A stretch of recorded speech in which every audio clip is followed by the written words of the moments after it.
Committee will come to order. We're meeting to consider 11 bills. All have been properly noticed, circulated electronically, along with copies of timely filed amendments, and will be available in the committee repository at docs.house.gov. Late amendments are also circulated electronically. Pursuant to committee rules, members of the committee may submit written opening statements for the record. I ask that members may revise and extend their remarks on the bills to be considered at this markup and have those remarks included in the record. Without objection, so ordered. Without objection, the chair may also declare a recess subject to the call of the chair. Pursuant to Committee Rule 3I and the House Rule 11, Clause 2, I announce that I may postpone further proceedings today on the question of approving any measure or matter or adopting an amendment on which a recorded vote has been ordered. Documents, amendments, or motions must be submitted to HNRC Docs, emailed from a House-maintained email address. Please note that members are responsible for their own microphones. Members can only be muted by staff to avoid inadvertent background noise. I strongly recommend that members joining remotely use the grid view and lock the timer to a location so it remains visible. Members who are experiencing technical problems should immediately inform the committee staff. Before we begin, I'd like to recognize the ranking member, Mr. Westerman, for his opening statement. Sir, you're recognized. Thank you, Chairman, and ladies and gentlemen, welcome to Season 1, Episode 2 of Big Cats in Congress. Subtitle is The Left Purge While America Pays. You know, a week ago in this committee, we convened to talk about cats while gas prices and inflation soared. While this crisis has only worsened in the past 7 days, it's as if time stopped and really doesn't exist here on committee. Today, we are still talking about cats. Behind me, you'll see 2 headlines, both from last Wednesday. The cognitive dissonance could not be any clearer.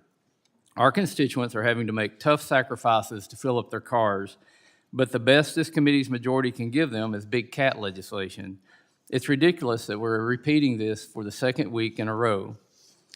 Mr. Chair, you abruptly ended last week's markup by saying, next time we'll be better prepared. By prepared, what I'd hoped you meant was that this committee would come back this week better prepared to address historically high gas prices and other crises facing Americans. Instead, I'm disappointed that this appears you've only just prepared to better shut down the minority's voice. Mr. Chair, our economy is folding under the weight of inflation, exacerbated by gas prices like we've never seen before. Americans from coast to coast are hurting, and there's no end in sight. We've gotten so numb to it that gas hit $5 per gallon this week, and it barely hit the news cycle. But it's not just the gas we put in our cars to drive to work. It's the gas that powers trucks, transporting goods, and the farm equipment harvesting crops.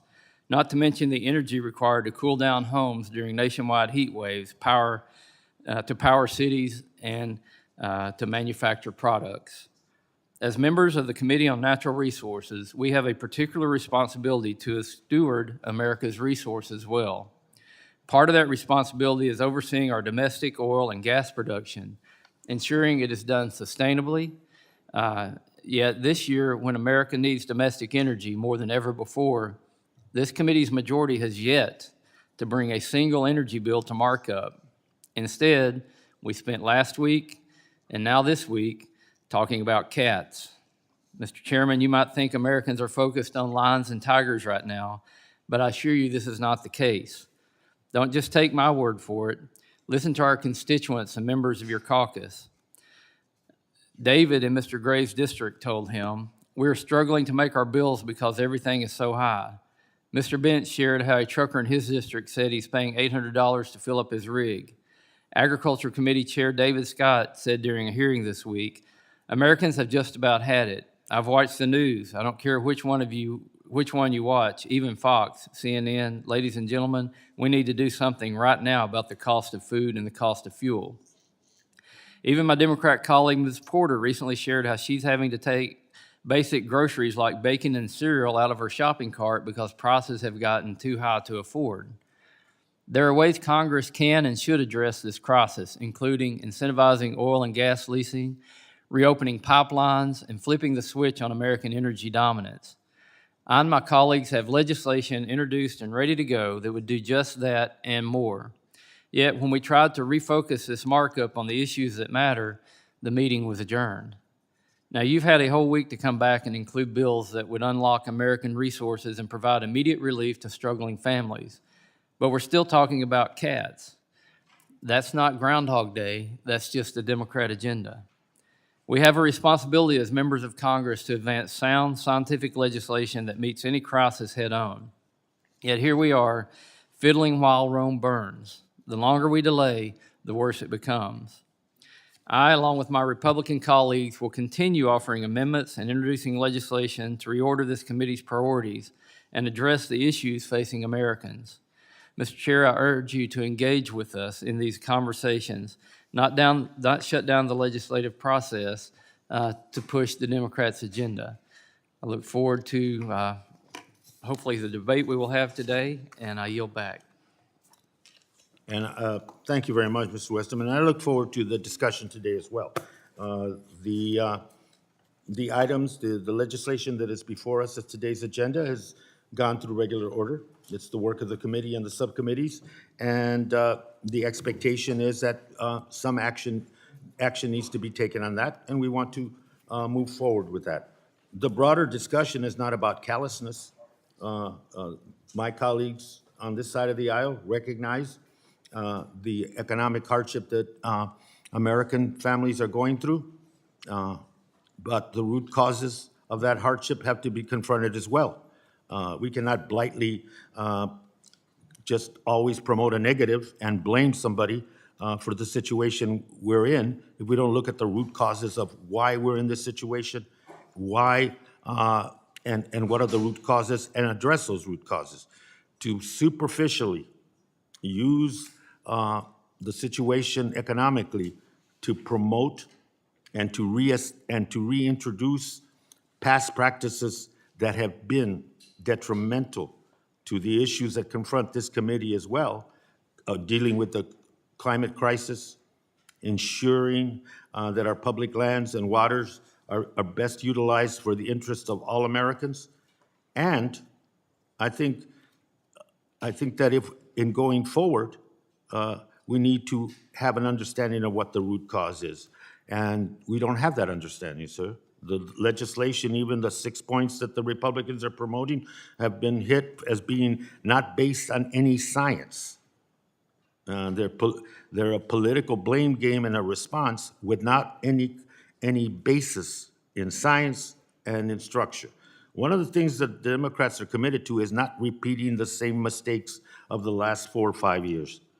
And to do so, and to be able to tap the resources of our public lands and waters in such a way that it does not create a further aggravation of the climate crisis and acceleration, but in fact helps us with that transition to a different clean energy sources for this country. That's where we're at. And that debate is more philosophical than it is about legislation, sir. And but the items before us today are of import. They're import to the members that submitted it, to the constituencies they represent, and to the issues that they have before them. And I want to go forward with them. You know, we're not in denial. We understand there's a situation in front of us, and we and Democrats are promoting ideas to put savings into the American people's pocketbooks, from lowering healthcare costs, prescription drug costs, and we're not in denial. as many of my colleagues on the other side of the aisle seem to believe, that January 6th did happen, and that it's had consequences and ramifications across our government, and in particular in this Congress. And the exploration of that root cause and how to prevent it in the future and how to reinforce and strengthen our democracy should be a top tier issue for all of us, irrespective of where inflation is at or gas prices are at. And I hope you join with us in pursuing reasonable acceptance of the facts and truth and dealing with that issue. But that's the political polemics we'll get into if we want to continue to debate this issue based on talking points and narratives and crisis acting. We can continue to do that.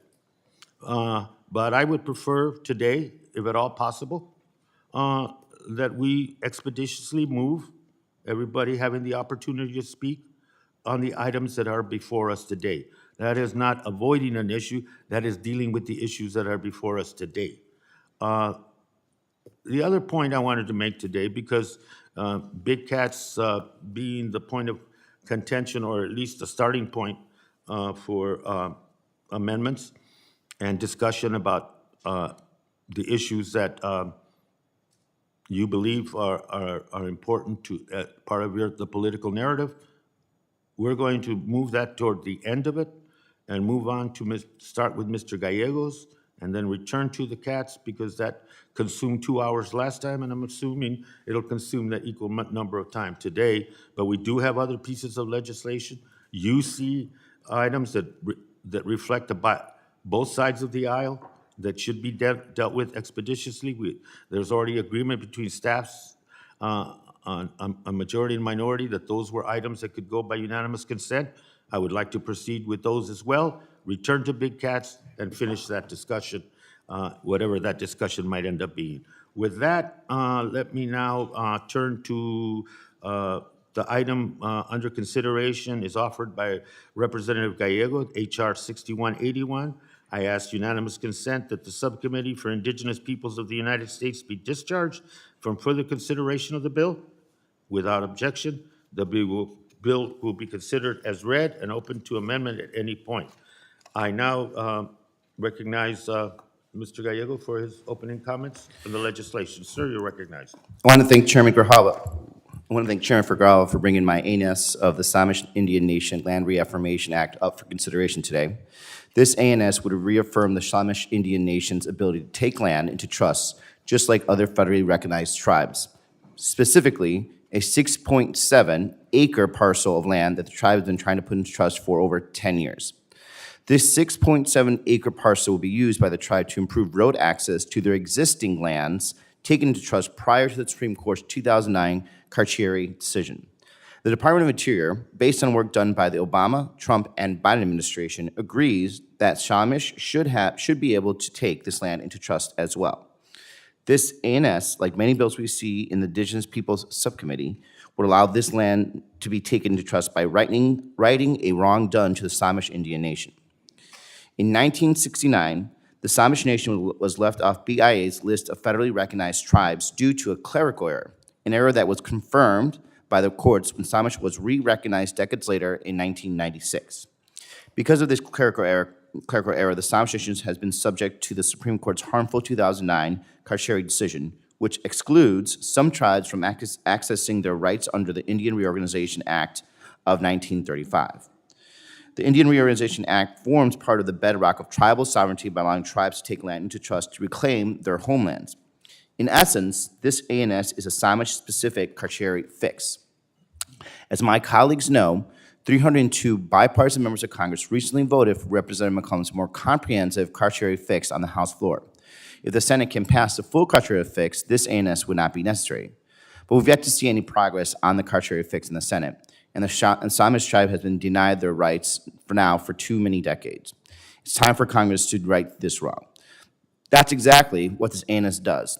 It simply reaffirms that the Indian Reorganization Act applies to Samish Indian Nation and that the Samish can take land into trust like any other federally recognized tribe. I'd also like to point out take a moment to point out that the Samish Nation has shown an impressive willingness to address any concerns with this legislation. I have worked on this legislation, multiple versions of this, to make sure that we are trying to make this work for as many people as possible. That's why the ANS includes a section drafted by CRS confirming that this bill will not affect the treaty rights of any tribes under the Treaty of Point Elliott, after such concerns were raised at the legislative hearing on April 27th, 2022. The bill is very simple. It's bipartisan, and it's a common sense step to restore the rights of a federally recognized tribe to take land to trust. I urge all my colleagues to vote yes, and I yield back.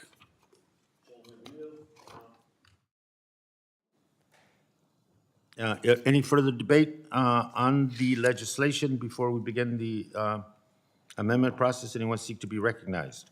Mr. Chair. Mr. Westerman.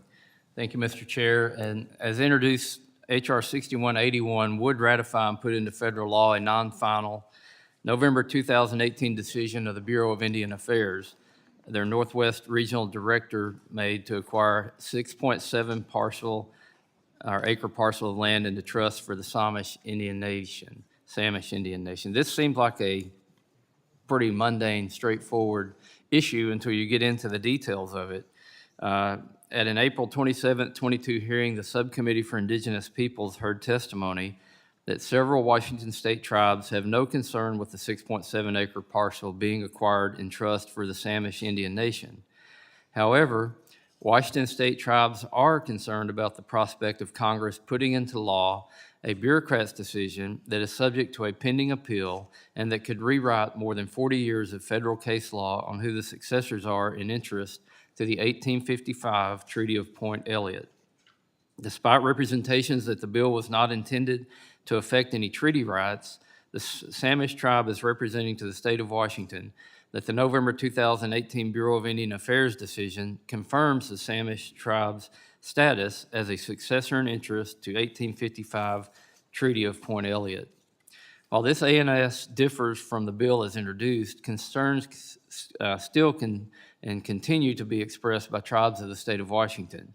At the April 22nd or April 2022 hearing on this legislation, the Tulalip tribe provided testimony expressing concerns that the updated legislation still leaves the door open for the Samish tribe to argue that if enacted, the legislation would ratify a November 2018 BIA administrative decision and reopen long-settled treaty issues.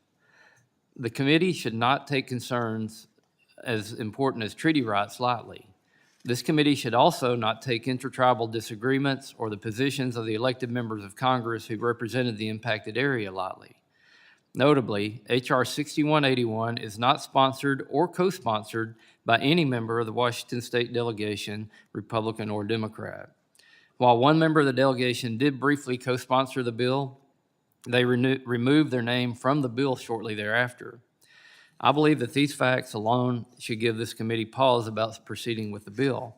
I support the 5 tribes in Washington coming together to find a solution that addresses all concerns. In its current form, I do not believe the committee should move forward with this legislation, and I urge my colleagues to oppose the ANS to H.R. 6181. And I yield back. Gentleman yields. Anyone else wish to be recognized? Mr. Huffman? Thank you, Mr. Chair. I yield my time to Mr. Gallego. Thank you, Mr. Chair and Ranking Member, for your comments. The bill is not and has never been about treaty rights. It's about reaffirming the right of all federally recognized tribes, including the Samish, to take land into trust, something that we've accepted as part of everyday work and responsibilities and rights of treaties. The Samish Nation has gone to great lengths, and I've worked on this bill over a couple of sessions to address the unfounded concern this bill will impact treaty rights. Specifically, treaty rights concerns were raised by the opposition's witness for the Tulalip, for example, at the April 27th hearing in regard to ANS. At the hearing, the opposition witness stated that Tulalip tribes have sought provisions in past Samish bills that would affirm that no treaty rights of any tribe would be affected. In reality, it has been the Samish that has included that language, treaty neutrality provisions, in its past bills, although those offers have never removed the opposition. Nevertheless, the Samish once again agreed to add that language, and it is in this particular bill, to this ANS after the April hearing and it says in itself, nothing in this act shall be interpreted as affecting treaty rights under the Treaty of Point Elliott. It doesn't get more clear than that. Any claim that this bill would impact treaty rights, I don't see how it happens if we actually literally say in there that it will not impact the treaty rights. Lastly, I understand the concern about Washington delegation. I have spoken to the Washington delegation. We have many people that are neutral, at least on the Democratic side. We have some of the Republican members that are neutral also. But I also want to remind my colleagues here that our responsibility is directly for Congress to tribal nations. It's not to state delegations. That's why we were given this very strong responsibility to represent them and to work with them, and that the tribal relationship between Congress and our tribe. So that being said, I have compromised and worked as much as I can on this language. I have no problem continue to moving forward, provided that it's continue to be done in good faith. Like I said, we put the question in there, try to take the question out about treaty responsibilities, about whether this is going to affect any treaties. We are always looking at more language as long as it still goes to the core of this, which is the Samish Nation should have the opportunity to bring land into trust like any other tribe. With that, I yield back and thank you for your time. Anyone else wish to be recognized? Ms. McCollum? Thank you, Mr. Chair. I thank the author of the bill for his continued reaffirmation to work to make good faith efforts happen in order to have this bill move forward. And I use the word reaffirm when I said that because reaffirm seems to be the reason why we're here today. 1934, the Samish were recognized and under federal regulations. This bill is not about treaty rights.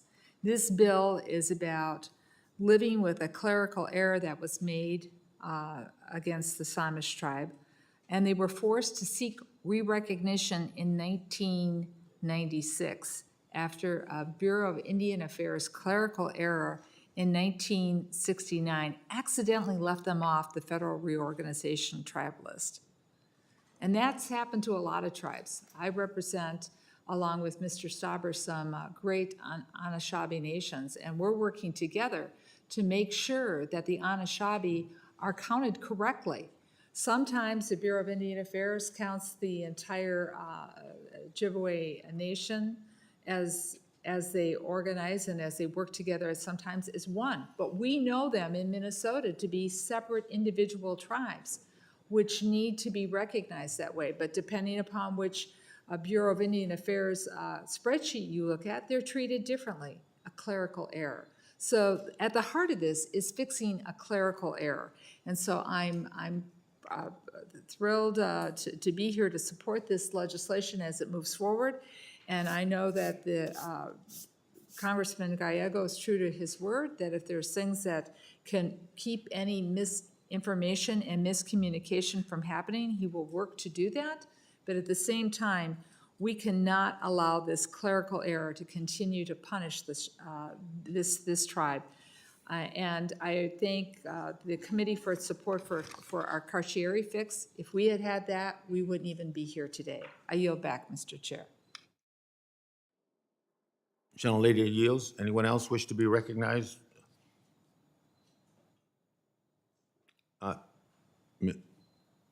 Chair Ledger Fernandez, do you wish to be recognized? I forget to look up on the screen sometimes. No?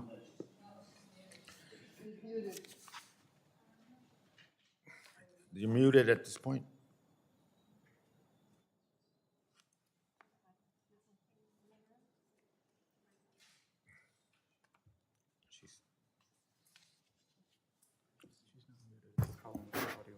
Recognized and speak in support of the ANS. Can you confirm whether you can hear me? I am unmuted on my side, so I don't know if I'm muted on the. No, you're fine now. Thank you. And you're recognized, please. You have to begin over again. Okay. So, Thank you. I want to second the comments that were made by Representative McCollum in terms of what we are dealing with here is the fact that there was, in 1969, this clerical error made by the Bureau of Indian Affairs.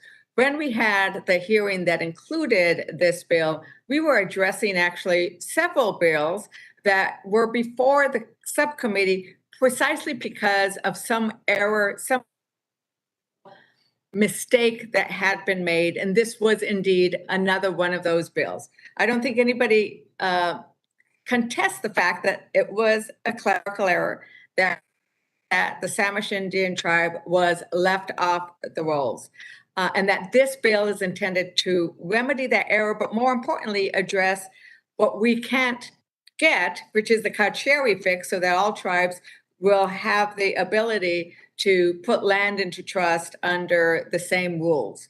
But in the meantime, we do have the opportunity to fix this historical mistake. And I am very appreciative of the fact that there was testimony at that hearing precisely of saying we want to make sure it does not affect treaty rights. We inquired of the sponsor whether they were willing to include language like that. The sponsor agreed to include language, and that language is now in the ANS. And once again, I'm thankful that there was a response to that specific request. And thank you, Representative Gallego, for your continued openness to address any other concerns as this bill moves forward. So once again, this is correcting a historical wrong, and we need to support this bill in its present form with the ANS. I urge my colleagues on both sides of the aisle to recognize that this is precisely just fixing a historical wrong. Thank you, Mr. Chair. Thank you. Gentlelady yields. Anyone else wish to be recognized? Mr. Chairman. Sir, you recognize. Thank you, Mr. Chairman. I'd like to yield my time to the ranking member, please. Thank the gentleman. And the conundrum that we're in here is this legislation says that we're reaffirming the BIA decision, and that's being used to say that the tribe has treaty rights. So even though you put language in the bill that says it doesn't have treaty rights, if we reaffirm the BIA decision, that will invoke the argument on treaty rights. So I would love to work with the bill sponsor to come up with a way to maybe address this without reaffirming the BIA decision that references Thank you, Rick. treaty Member, rights. will you yield? Certainly. In response to your question. There's nothing in here that is mentioning or talking about that affirmation. We are very clear in the language and how narrow it is and how it is designed to actually avoid that, because we took in the consideration of the tribes that were in opposition to that. That's why the bill, the ANS, is structured the way it is. So with all due respect, I understand where you're coming from, but the language just doesn't exist that way, and I will not take down this bill. I think it's time to move forward. I will continue to look and get further information, but this is, I've been working in good faith for a couple of years, and at this point, this is just another slowdown instead of continuing, I think, what is very good faith operations that I've been working on trying to get this bill, including putting in language that came from the testimony in the hearing through the process that we have designed so that we could actually take opposition viewpoints, and I incorporate that language in. Thank you, and I yield back. Yeah, and I appreciate the gentleman's explanation, but in section 1 of the bill, it says the applicability of the Act of June 18th, 1934, commonly known as the Indian Reorganization Act, is reaffirmed for the Samish Indian Nation. So reaffirming the IRA is where the rub is on this, and where I think it's creating the inconsistency in the bill. Yes. I'll yield to the gentleman. Thank you. And I get why that would seem the case, but we're not reaffirming, to your point, we're actually reaffirming the Samish's right to the lands that they had prior. So it's not, I get what you're saying, like we're not moving beyond what is within this ANS, right? We have excluded any idea that this is going to impede upon the treaty rights already of the Washington state. The reaffirmation of the law has to do with the reaffirmation of them existing. So it's not to the point. And Representative McCollum, do you want to yield? Or actually, I yield back. And I'll yield to the gentlelady. I appreciate you doing your due diligence, and this is where it gets a little complicated, and why I even brought up what's happening in Minnesota with the Ojibwe tribe, sometimes being recognized in certain parts of the Bureau of Indian Affairs as separate tribes, other times as one. And so Mr. Stauber and I have a bill to clear this up. And I spoke to the author because I work with a lot of tribes. This is to reaffirm their existence in 1934, when in 1969, the Bureau of Indian Affairs, like, poof, you're gone. This is like going back to 1934, not giving them any new rights, not taking anything away from any of the other tribes. Just saying, fix your problem from 1969. We're paying attention, we want it fixed. And I thank the gentleman for yielding me, and I yield back.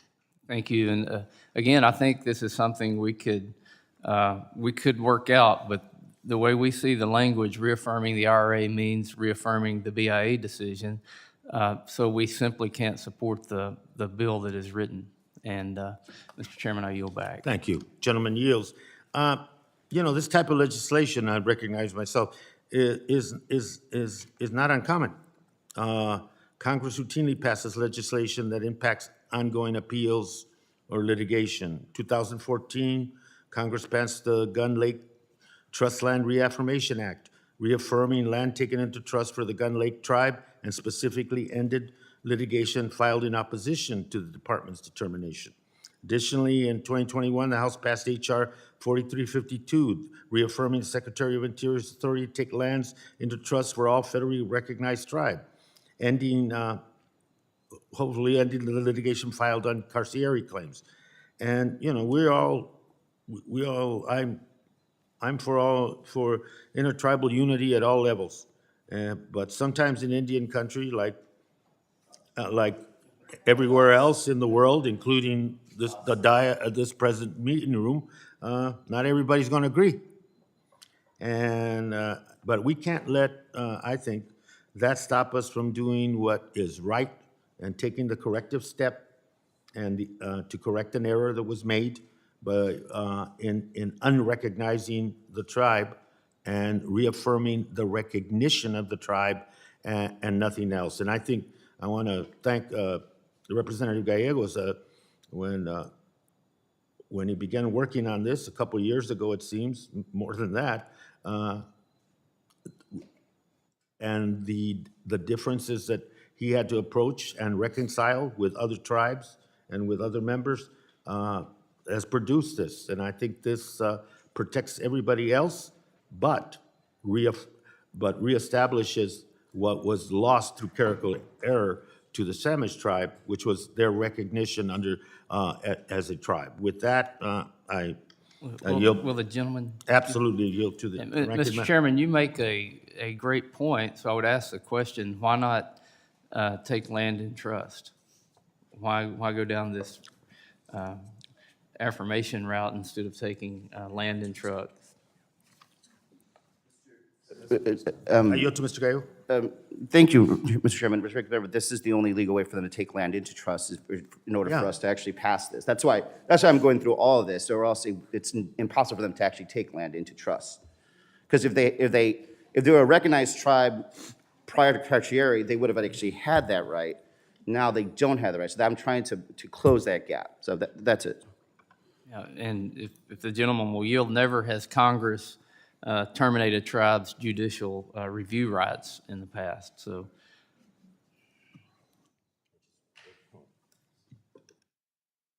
My examples aside, anyone else wish to be recognized?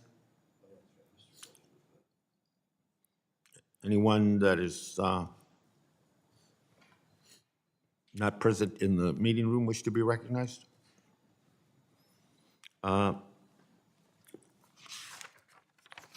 If there's no further debate,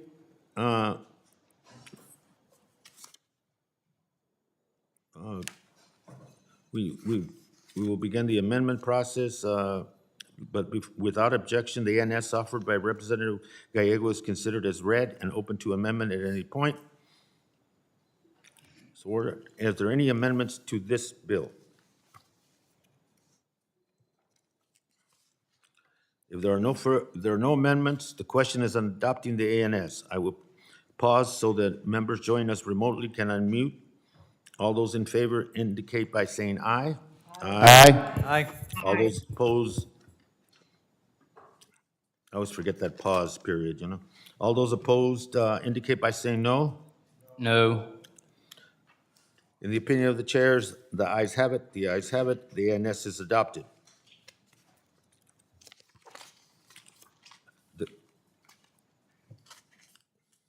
The question is adopting the bill as amended in order it February reported to the House. Again, I will pause so the members join us remotely can unmute. All those in favor of the legislation, please indicate by saying aye. Aye. Aye. All those opposed, no. No. In the opinion of the chairs, the ayes have it, and the bill is adopted as amended. In order, Mr. Chair, we request the ayes and nays. a recorded vote has been requested. This vote will be postponed pursuant to the prior announcement. The item for consideration now is H.R. 6063, offered by Representative McCollum. Mr. Chairman, Yes. I would like to make a statement under a procedural statement. Let me extend. Mr. Westerman, you're recognized. Under Committee Rule 5C, I give notice of my intention to file additional or dissenting views on the bill just considered in all bills considered during this markup, and I ask unanimous consent that this notice be extended to all members. Thank you, Mr. Westerman. So ordered. The item for consideration is H.R. 6063, offered by Representative McCollum. I ask unanimous consent that the Subcommittee for Indigenous Peoples of the United States be discharged, and from further consideration of the bill. Without objection, the bill will be considered as read and open to amendment. I now recognize Representative McCollum to speak on her legislation. Representative, you're recognized. Thank you, Chairman Grijalva. H.R. 6063 will enable the Miami Tribe of Oklahoma to pursue a settlement case in the U.S. Court of Federal Claims to resolve a treaty-based land claim in Illinois. This bill confers jurisdiction on the Court of Federal Claims to hear, determine, and render judgment on the Miami tribe's case, while also extinguishing the tribe's claim to the land. It would permanently clear title for landowners on 2.6 million acres in eastern Illinois. The legislation extinguishes the land claim in exchange for the tribe's day in court, regardless of the tribe's success in litigation. Approving this case in court would be up to the tribe. The case is based on the protection of the Miami lands with Illinois by two treaties, the Treaty of Greenville in 1795 and the Treaty of Grouseland in 1805. The Treaty of Grouseland specifically required that no further cession of tribal lands could occur without the consent of each of the signatory tribes, including the Miami. The Miami tribe never gave that consent. In fact, the tribe contends that the United States never even sought to obtain it. But nevertheless, those treaty-protected Miami lands were patented to non-Indians over the next 150 years. To be clear, this bill does not render a judgment regarding this claim, nor does it authorize any payments to the Miami tribe. What it does is it gives the Miami tribe the opportunity to have their claim heard and decided by the Court of Federal Claims, while completely clearing the land title forever to the holding private landowners harmless. The solution is one supported by the Illinois Farm Bureau, and I submit for the record their 2019 joint statement with the Miami tribe in support of this approach with both their signatures on it, Mr. Chair. Without objection, I hope you will take it. And I finally want to thank Chief Langford of the Miami tribe for entrusting me with the sponsorship of this language.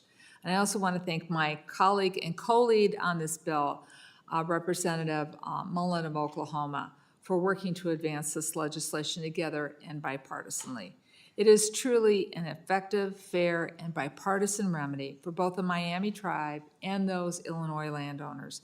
And I urge support for this legislation, which is a solution to a problem of failure to recognize and engage the Miami tribe back years, decades ago. I thank you, Mr. Grijalva, and I yield back. Anyone else wish to be recognized on the legislation? Mr. Chairman, Sir, recognized? H.R. 6063 does aim to settle a proposed tribal land claim, but in so doing, it would open past land claims after the statutory deadline to bring these claims has passed.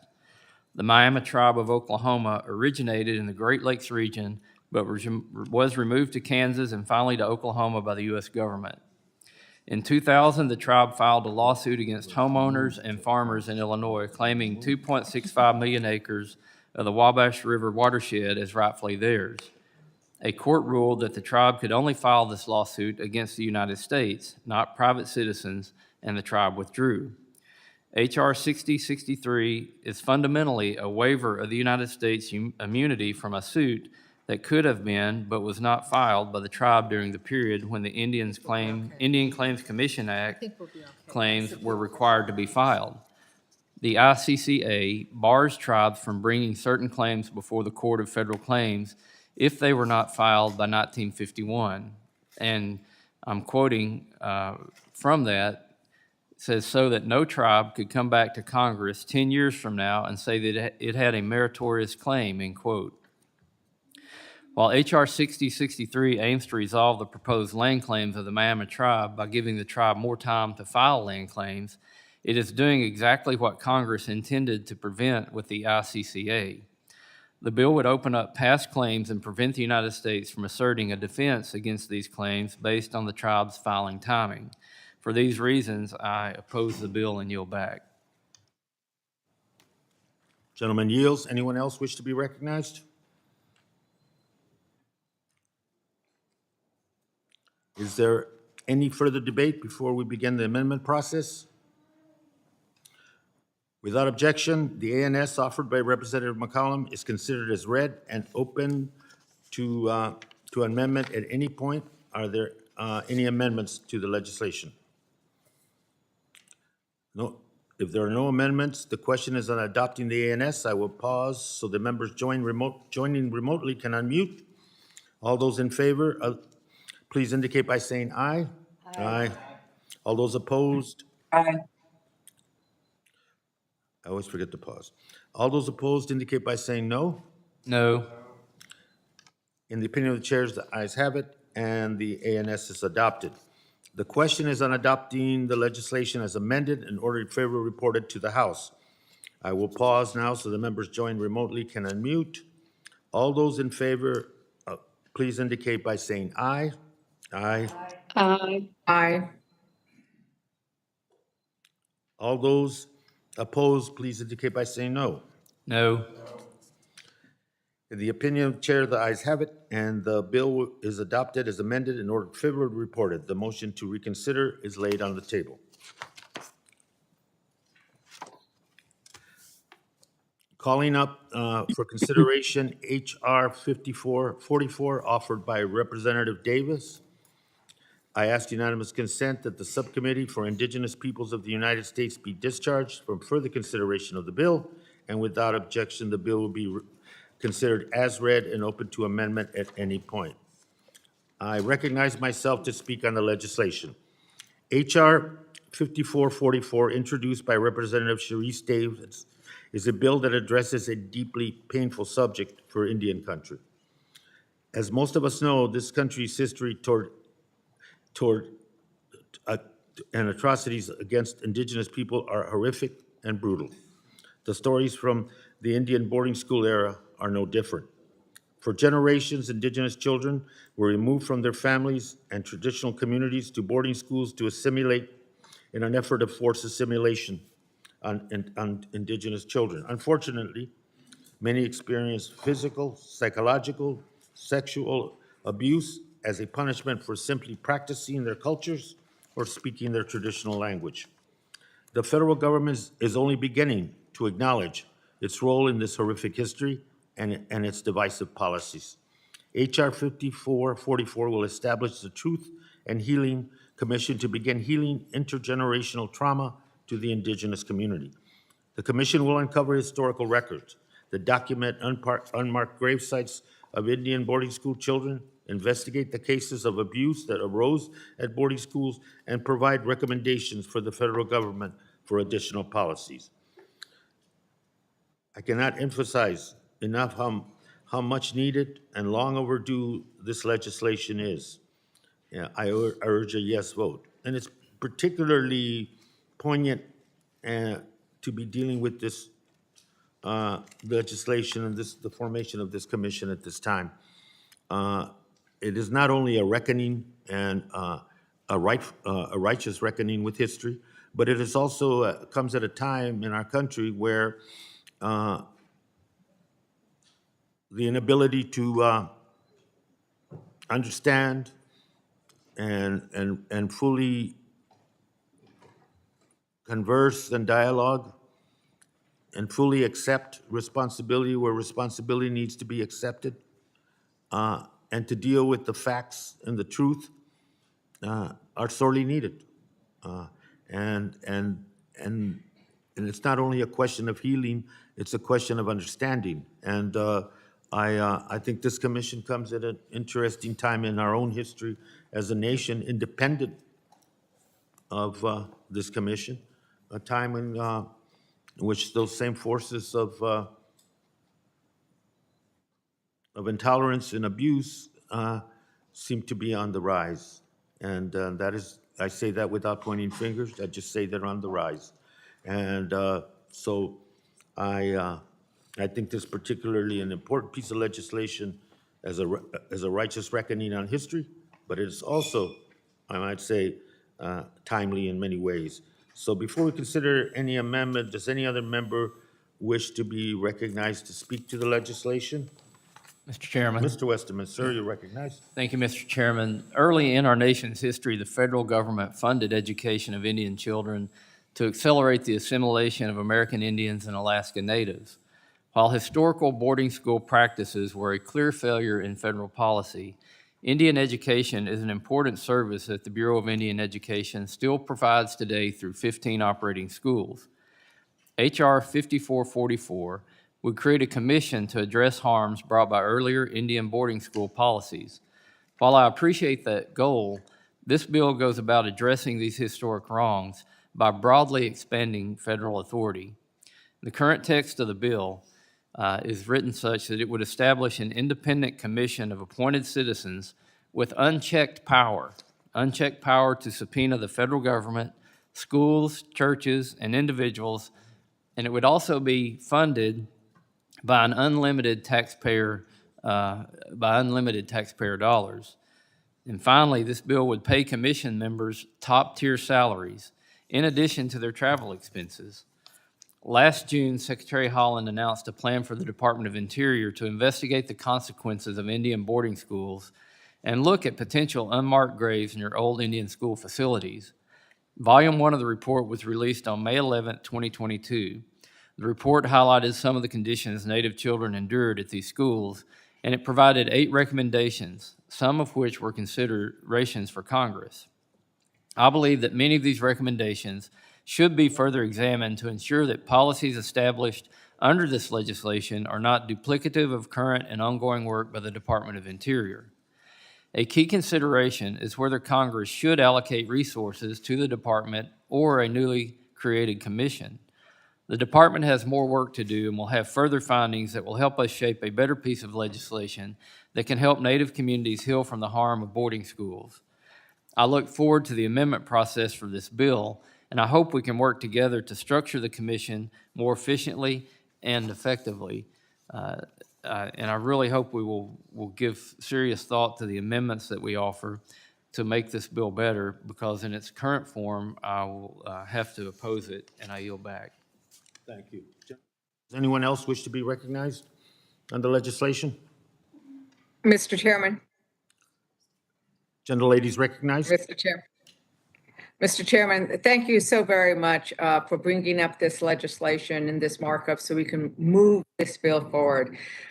For those who attended the hearing that we had in the subcommittee on Indigenous peoples, it was clear that the abuse, what I would describe as torture, of the survivors of the boarding schools in those earlier days was just horrific. I do not think there was a dry eye in the hearing room. And what this bill does is can do, which is say, let's move forward, let's determine what happened, and then let's make recommendations as to what Congress should do and what the BIE should do. What can we do to remedy what occurred in those earlier days when children were being torn from their parents, when they were being torn from their culture, when they were abused and punished in those boarding schools, and where many of them never left those boarding schools. And we know there are many graves and often mass graves of Native American children. I believe that some of the powers that have been granted to this commission are essential. We heard in the hearing that some of the places that hold the records are unwilling to release those records, which is why they have requested that there be subpoena authority. We also know I've served as a commissioner appointed by the president, and it is common that those who serve the federal government be paid. They are not paid full-time. We are paid for the hours, the days that we serve. And I think it is unrealistic to ask those who serve the federal government on an important mission, which this indeed is, should do so without pay. And for that reason, I think that having a pay for the commissioners is simply reasonable and in line with how we do our commissions across the spectrum of the federal government.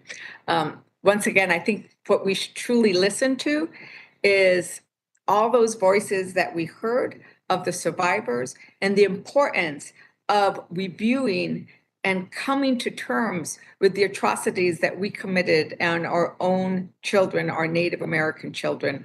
And with that, I ask my colleagues to support this bill, and I yield back. Gentlelady yields. Ms. McCollum, you're recognized. Thank you, Mr. Chair. This bill is long overdue, and it's with a heavy heart that I have to say that I'm glad it is here. I actually had a friend, and I had a friend for quite a few years, only to find out later on when he felt comfortable sharing the shame he felt, the hurt he felt, the outrage he felt, and the way having been placed in a boarding school impacted him and his family. He is no longer with me. I'm not speaking for him, but I'm speaking for what he shared with me. I have the honor and privilege, as I mentioned before, along with Mr. Stauber, not only to work on national Native American Indian policies, but we have the privilege and the honor of working with Sioux and Ojibwe nations in Minnesota. And I'm sure Mr. Stauber's heard some of the stories too. As far as the payment to the members who are going to be involved in this commission, we're going to be asking and seeking out Native American tribally enrolled members who have their stories to tell to be part of this commission. And they shouldn't have to be worried about bearing any additional financial hardship in order to participate. I believe in oversight. I do it as an appropriator. You have my guarantee to be looking at this for oversight, but I want to be careful as we're talking about the amount of funding that a person might receive to be on this commission, especially in light of what your side's talking on the other side of the aisle with what's going on with oil and gas prices for transportation, to participate, that we do so in a way that doesn't cause a hardship.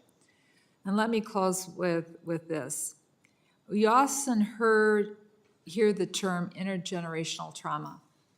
This is intergenerational trauma that I have experienced firsthand in my many years of working with tribal nations, both as a state legislator and as a member of Congress.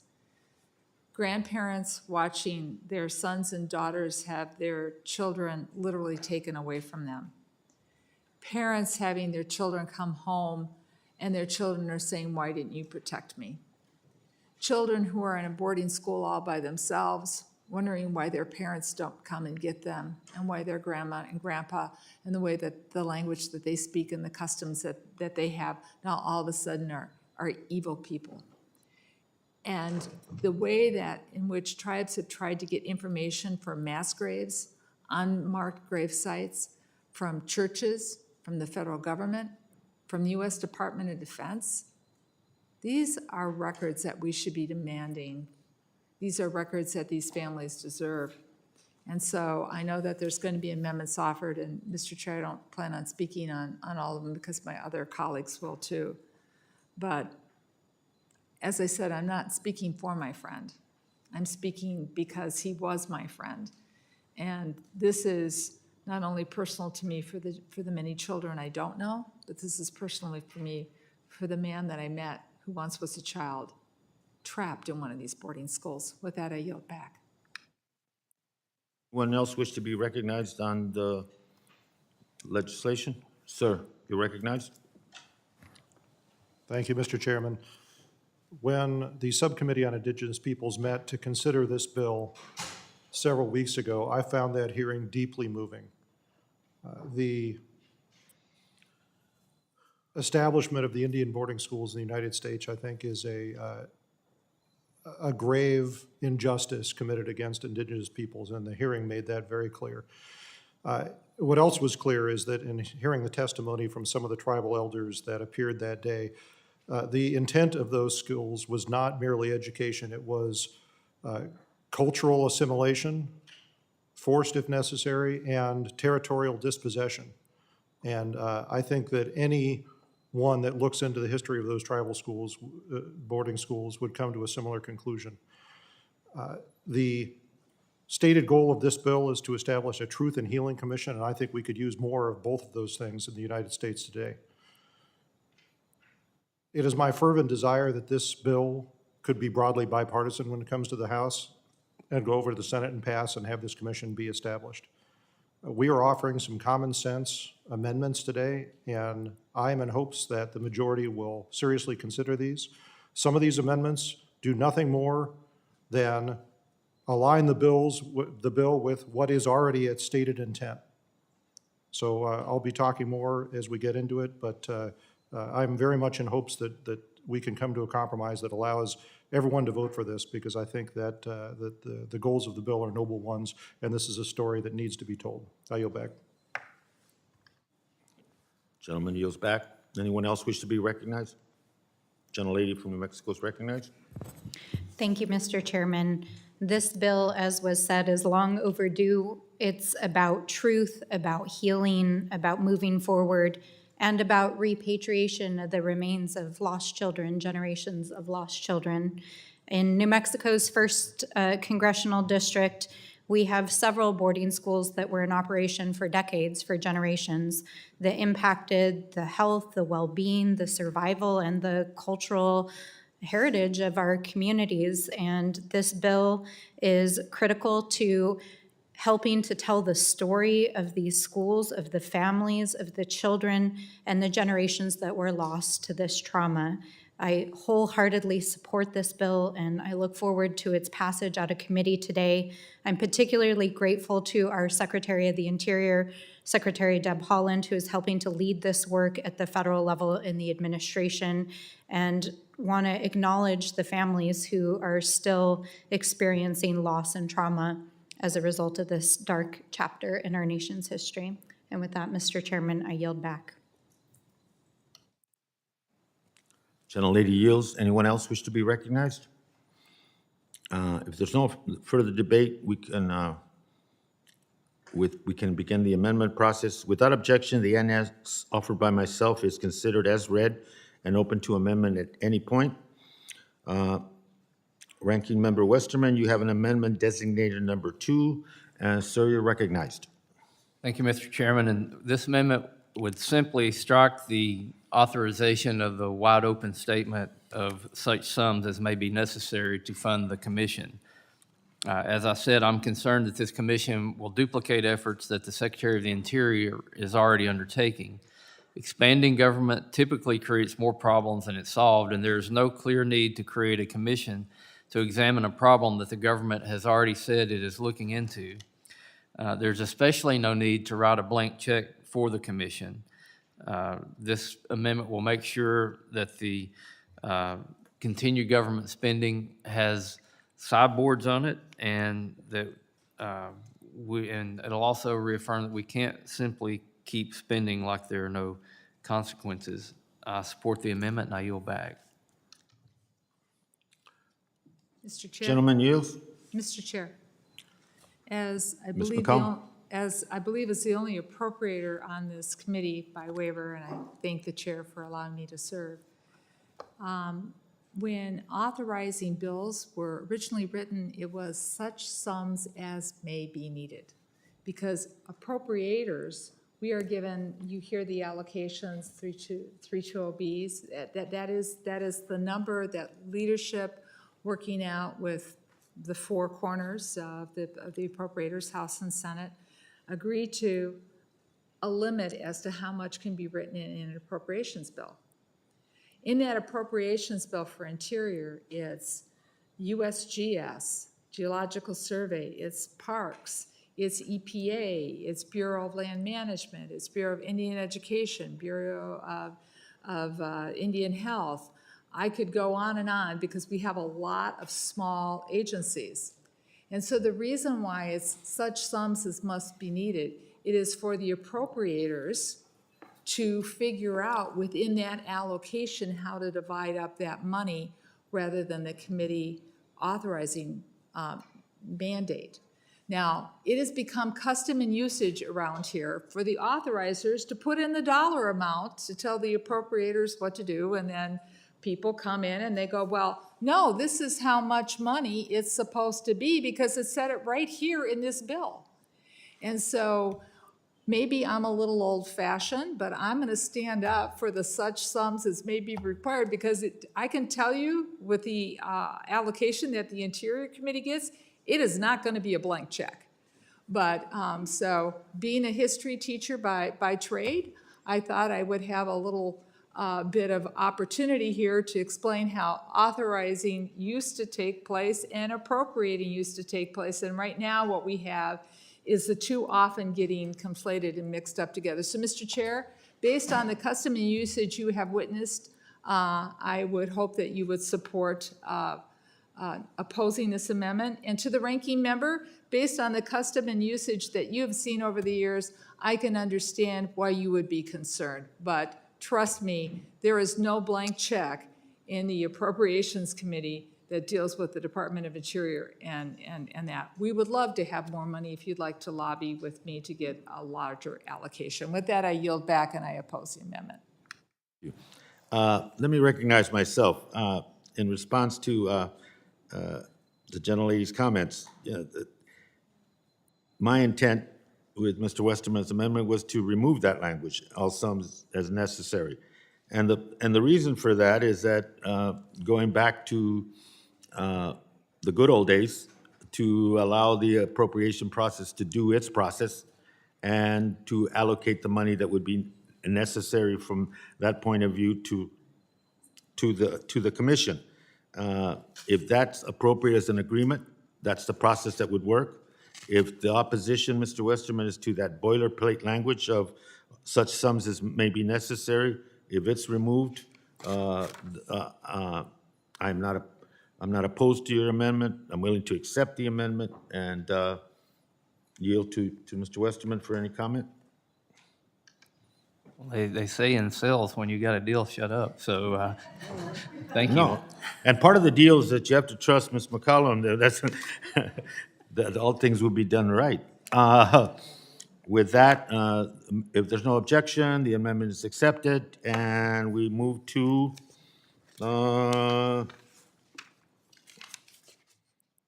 Representative Obernold. You have an amendment designated number 3, and you're recognized, sir. Thank you, Mr. Chairman. We had a robust discussion in the subcommittee on the compensation of the members of the commission. And the thought was that we don't want to impose a financial hardship on tribal members who are asked to give of their time to to represent their tribes on the commission. However, it's also clear that the amount of compensation that's being contemplated here is quite high. Schedule 5 under the executive schedule for the general schedule pay rates is about $174,000 a year. And I think the intent of everyone here is that that amount of money would apply only for the days that the commission is in session. So in other words, this wouldn't be a full-time job. This would be something where a daily pay rate would be extended. My amendment simply makes that clarification, and I urge its adoption. Gentleman yields. Anyone else wish to be recognized on the amendment? Ms. McCollum, you recognized? If the gentleman would yield to a couple of questions, so just the days, so a travel day, any day of preparation, any day that they were working on their own to go out and do fact-finding at sites, would you please describe to me what your definition of a business travel day is? So as, thank you, the gentlewoman, for yielding. As the amendment states it, it says that the commission conducts official business meetings. So I think the intention is, this is a commission on truth and healing.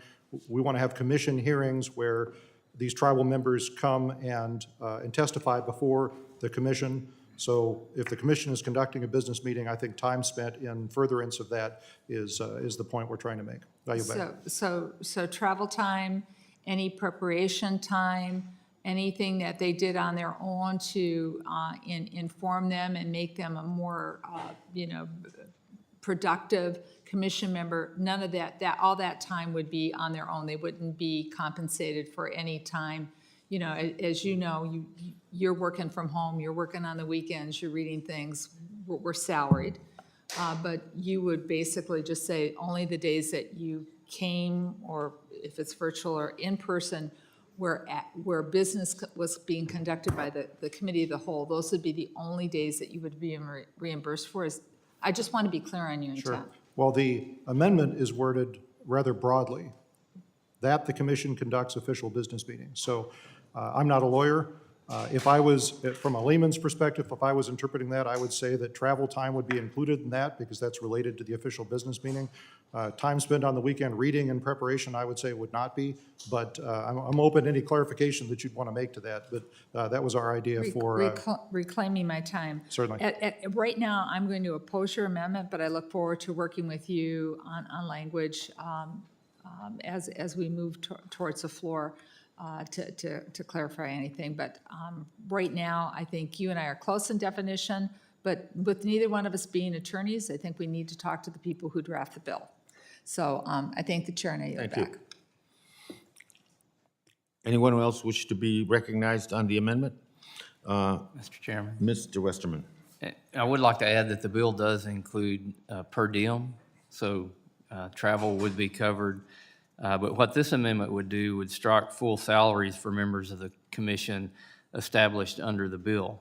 And the way it's currently worded, it sounds like it's a full-time job all year, and they would be compensated for that.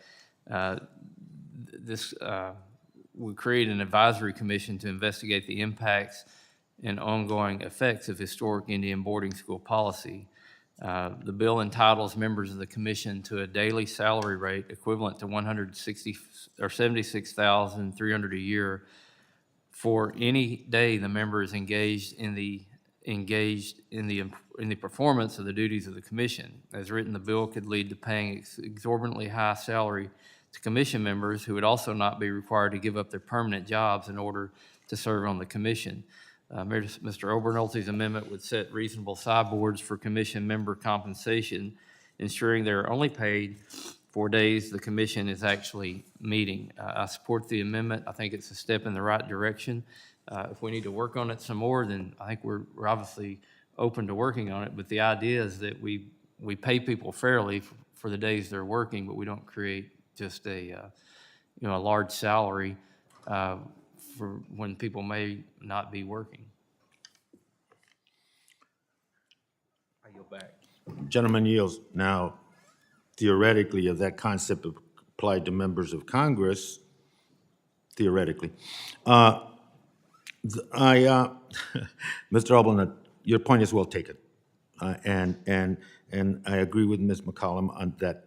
I think definition and wording needs to, I'm gonna be done on it, but it's important right now to, I'm gonna oppose your amendment, because I believe that the commission, that the work on the commission is gonna be continuous, and the deliberation is gonna be continuous, and there's going to be a necessity for these commission members as representatives of this healing and truth initiative that Congress is undertaking, that they're going to represent and interface with communities across this country, indigenous and otherwise. And so where do we define that continuous time?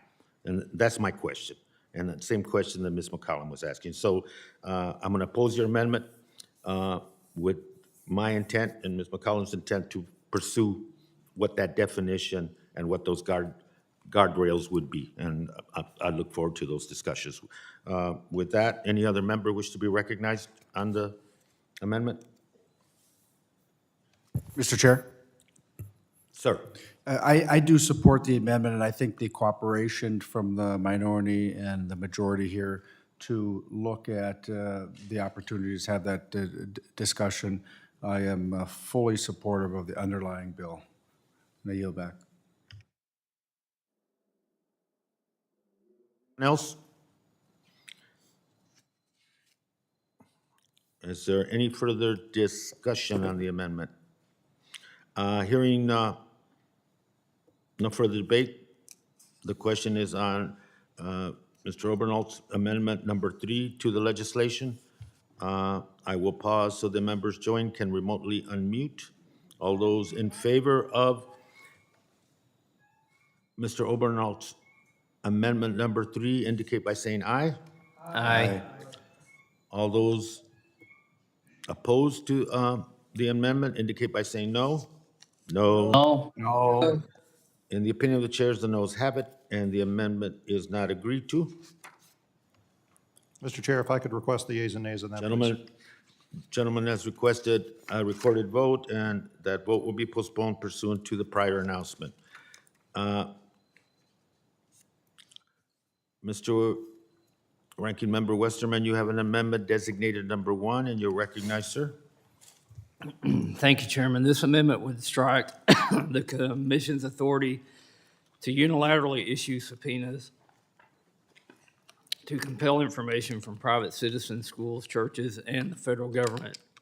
H.R. 5444 proposes creating a Truth and Healing Commission on Indian boarding school policies. While I appreciate the need to look into this troubling aspect of our national history, I also have concerns about whether this commission would duplicate efforts that the Secretary of the Interior is already undertaking. It is especially concerning that this bill proposes to give this federal advisory commission broad authority to issue subpoenas of its own initiative without any oversight from Congress or a federal agency. Only 12 out of 166 congressional advisory commissions have subpoena authority. The bar for granting unilateral subpoena authority to federal commissions is necessarily high. Congress has limited this authority to commissions examining issues such as financial institution enforcement, reducing government secrecy, and terrorist attacks. I urge support of this amendment to strip the commission's subpoena authority, and I yield back. Gentleman yields. Any other member wish to be recognized on Mr. Westerman's amendment number 1? I recognize myself. Mr. Ledger? Mr. Chair. Ms. Ledger Fernandez, Mr. you're Chair. recognized. Mr. Chair, at the hearing, we heard of the difficulties that the survivors and organizations were having receiving the data and information from the churches. And so I think that there is the need to have the authority to subpoena, to gather data. I am not opposed to having some kind of oversight from the committee, but I do think we need to make sure that they are able to get their job done. And so I think we might need to work on this amendment as well, perhaps before it hits the floor, but I would oppose the amendment as presently written, but would be open to looking at some kind of oversight for the committee to have, but still providing that authority to the commission, precisely because we heard of the difficulties that the organizations have in receiving documents.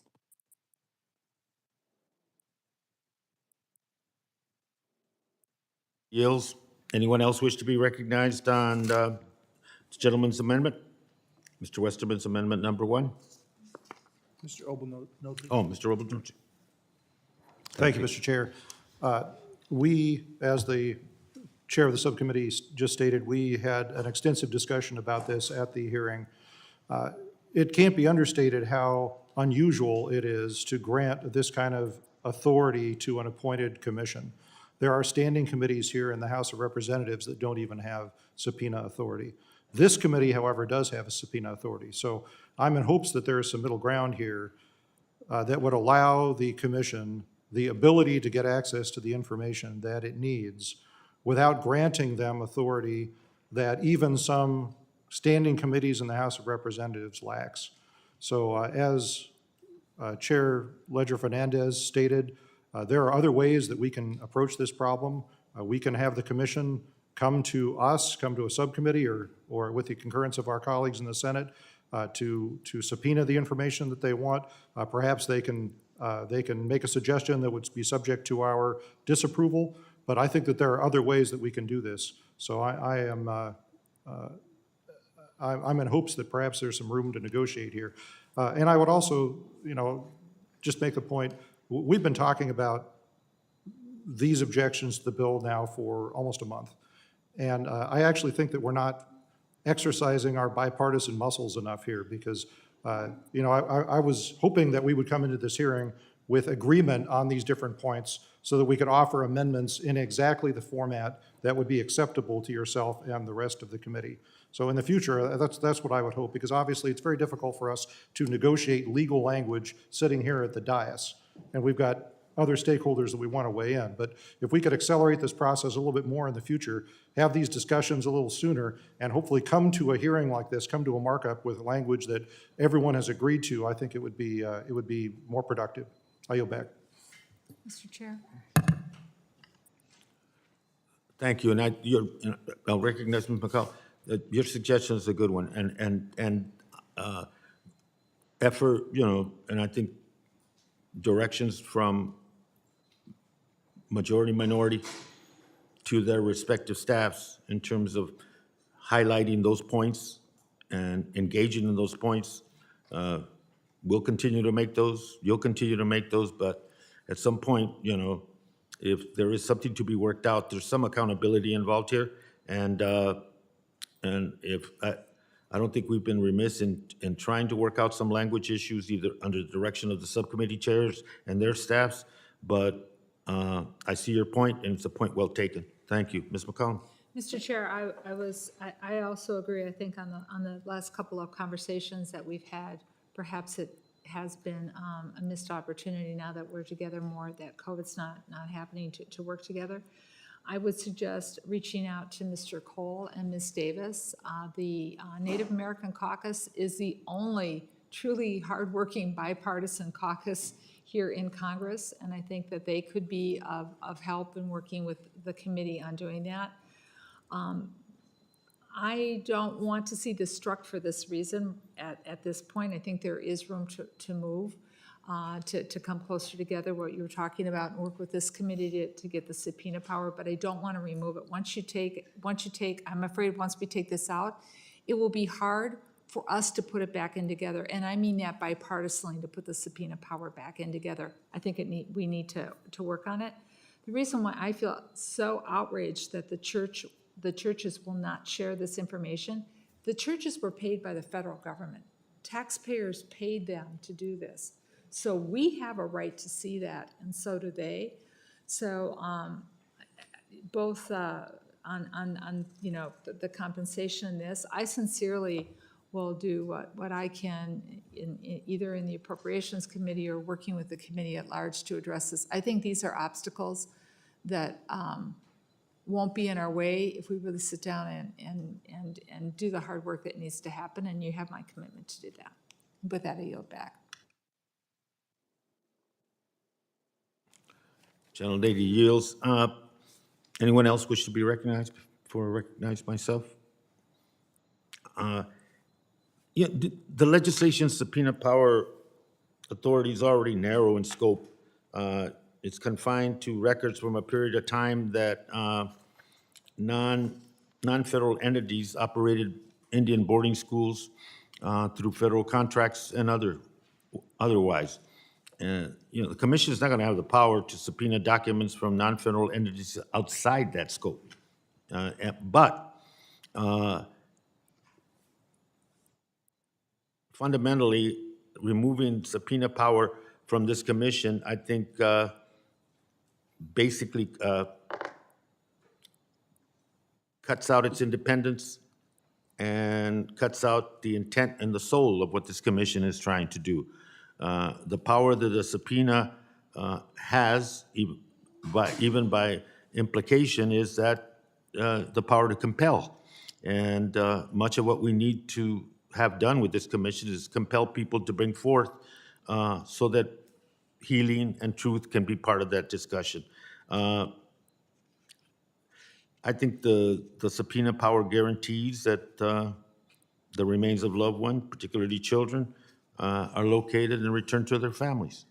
And in following up on the discussion that's been ongoing, if the scope of that subpoena power is seen as something that needs to be taken out, I will oppose that. And I will oppose the amendment now with the hope that conversations can reach a level of consensus on it. But I think it's important to leave it in there. It is, I think, the authority and the heart of this commission, and to take it out is to basically strip this commission of what the intent is of the legislation. But open to suggestions that does not cut out the heart and the intent of the legislation. With that, yield back and recognize anyone else that wishes to speak on Mr. Oblenote's amendment. If not, let me pause so the members can remotely unmute and ask those in favor of the amendment, number 3, please indicate by saying aye. Aye. All those opposed to the amendment indicate by saying no. No. No. In the opinion of the chair, the noes have it. The noes have it, and the Mr. Chair, I request the ayes and nays. recorded vote being asked be postponed as per prior announcement. Where we at?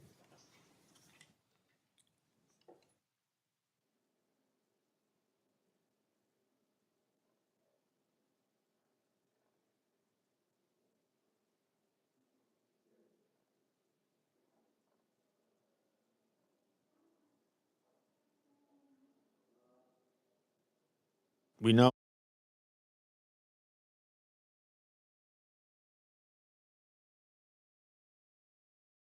For 5 minutes. I apologize, Mr. Chair. Did you recognize me? Yes, I did. You Thank cut you. out. Okay, thank you, Mr. Chairman. If the purpose of this legislation is to bring truth and healing to the nation, there is no reason to oppose this amendment that I am offering. This amendment ensures that the commission, should it be established, tailors its work on something similar to what the Department of Interior is already doing, to insist that reparations are a plausible recommendation for this partisan commission is both disingenuous and harmful. Insisting on reparations will not bring people together. It will not serve the goal of reconciliation. Reparations have only ever been used as a talking point by Democrat politicians to move a political agenda. For several members serving in this Congress, as well as the sitting Vice President of the United States, it has been weaponized in the service of presidential aspirations. You will undoubtedly hear talking points from Democrats arguing that reparations are necessary to atone for the sins of the past. However, it is a flat out illogical and immoral to punish individuals who have had nothing to do with past historical wrongs. It is appropriate to punish the perpetrator of a crime, not his descendant. It is an unserious policy proposal that will lead to the breakdown of our nation's social fabric if it's adopted and becomes normalized. If we in the Congress help establish a norm that a subset of the American population is entitled to compensation from another subset of population, anyone and everyone with a historical grievance could be entitled to reparations, and the process would be never ending. Could individuals claim reparation against those responsible for the 1973 Supreme Court decision Roe v. Wade, which is responsible for the murder of 65 million babies? Could individuals claim reparations against the sponsor of the Davis-Bacon Act, which was developed to, quote, the Democrat sponsor of that bill, to counter a superabundance of African American labor? Could someone lodge a reparations request against the federal government for its implementation of Great Society programs that have contributed to the breakdown of the nuclear family? Could anyone lodge a reparations request against the Democrat-constructed welfare state to include Great Society programs that has kept low-income Americans stuck in generational poverty? I have no issues with confronting and addressing any historical wrongs, but the use of reparations seems to be less of a real policy proposal and more of a Democrat talking point. Would the It is gentlelady yield for a irresponsible. question? No, it is irresponsible and only serves to pit Americans against each other. Democrats continue to do everything they can to divide Americans based on race and other distinctive social characteristics. All of this amendment does is remove the topic of reparations as a potential recommendation of the commission. Any opposition to this proposal would be a vote in favor of politicizing the commission's work, which is not an outcome anyone here is hoping for. Mr. Chairman, I yield back. Let me recognize myself. First of all, there is no reference in the legislation to reparations, none whatsoever. Now, at the end of the process, and as we're going through the process, recommendations from the commission might come on potentially appropriating resources for mental health support, funerary assistance and services, and other services that would promote healing. Now, in the strict sense of, in terms of the definition just provided by the gentlelady, I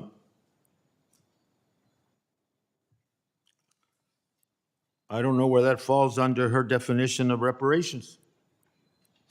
It falls under, me, the continuation of a healing process, but be that as it may. I think the language is fine. There is no reference to reparation, and it is specific to a chapter, ongoing chapter in history that needs to be dealt with. I think through the whole process of the preparation of this legislation, very conscious, both the authors and the subcommittees that dealt with it, very conscious of making sure that the scope was the intent of the legislation and the focus was the intent of the legislation, not beyond those borders. And anything that might extraneously bother the sponsor of the amendment, politically or otherwise, is not germane to this question and not appropriate in terms of this amendment to the legislation. And with that, I would urge opposition. Anyone else wish to be recognized?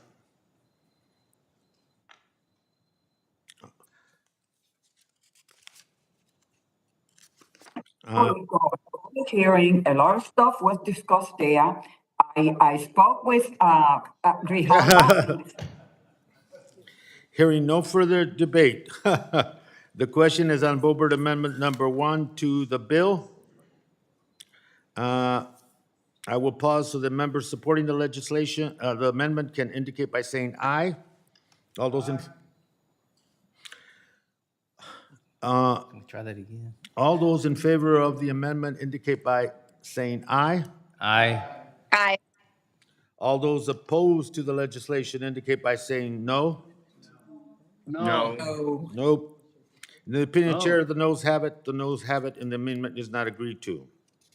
Mr. Chairman, Gentlelady would be requesting a recorded vote, if I'm correct? yes, Mr. Chairman. Thank you. And the vote will be postponed pursuant to prior announcement. HR 6707, I'm going to ask, there's a call that I must make back home to, that I must make, and I asked Chairman Huffman if he would please proceed with the rest of the meeting, and I'll return as soon as I can, sir. Thank you. Good luck. No, I'm good. Just, if I don't.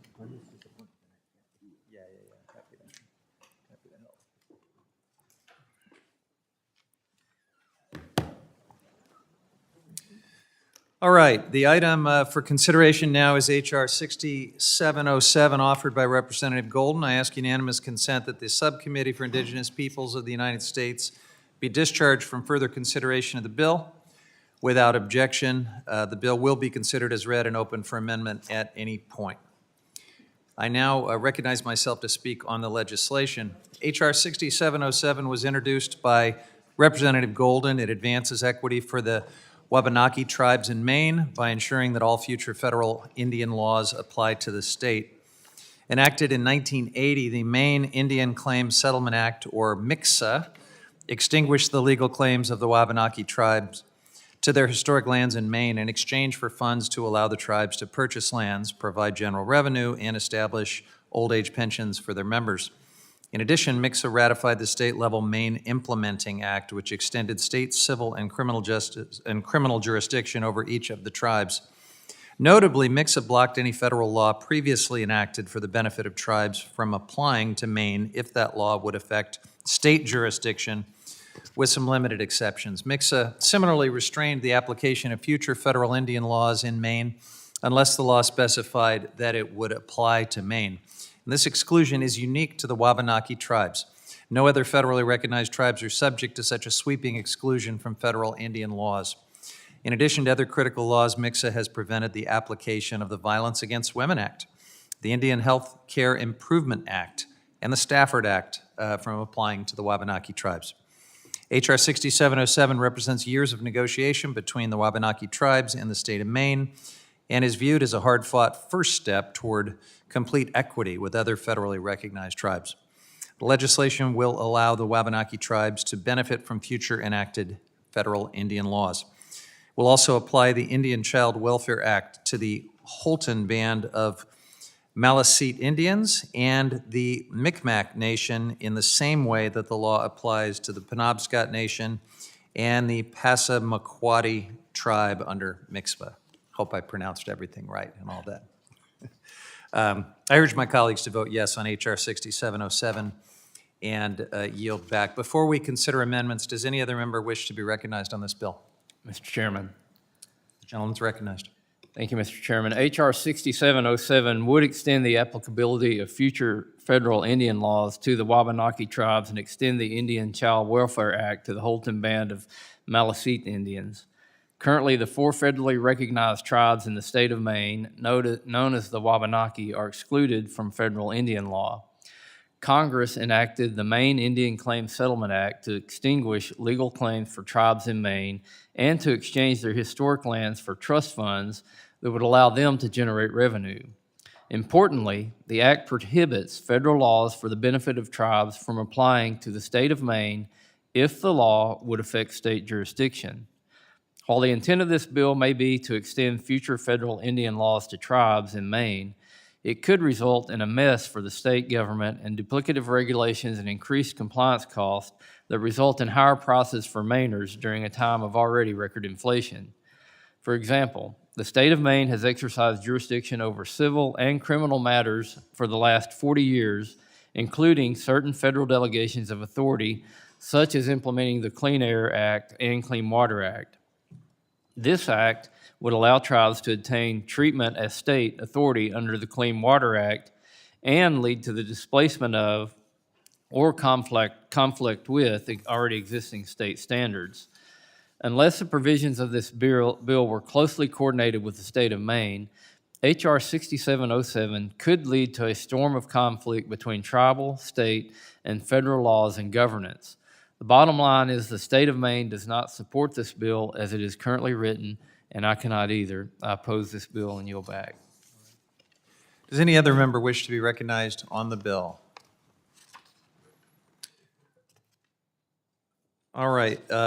Is there further debate before we begin the amendment process?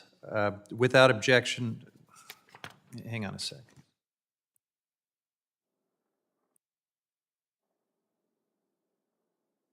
All right. Without objection, the ANS offered by Mr. Grijalva is considered as read and open to amendment at any point. Representative Obernolte, I understand that you have an amendment designated number 1. You're recognized for 5 minutes. Thank you, Mr. Chairman.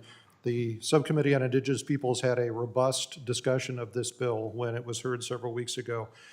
This bill amends the Maine Indian Claims Settlement Act, which was a agreement with multiple parties between the state of Maine, the affected tribes, and the federal government. So all 3 of these parties agreed to what is an incredibly complicated piece of legislation. If anyone has waded through it, has not waded through it, I challenge you to go and read it and try to understand what it says. It is very complex. This bill is seeking to amend that settlement act with, I think, a good intention, which is to give the tribes in Maine some of the federal benefits that they currently lack. Unfortunately, the bill is being legislated without the concurrence of the state of Maine. So what came out in the hearing is the fact that in many ways the state has not weighed in on the way that this will affect their relationships with the tribes. So I believe very strongly that the intention of behind this bill is good, but that we should not be wading in and dictating to the state of Maine what their agreement with the tribes should be. So we've gotten some recent indications that the state is engaging on this issue, and I'm in hopes that perhaps we can get to a place where all 3 of these parties can reach an agreement.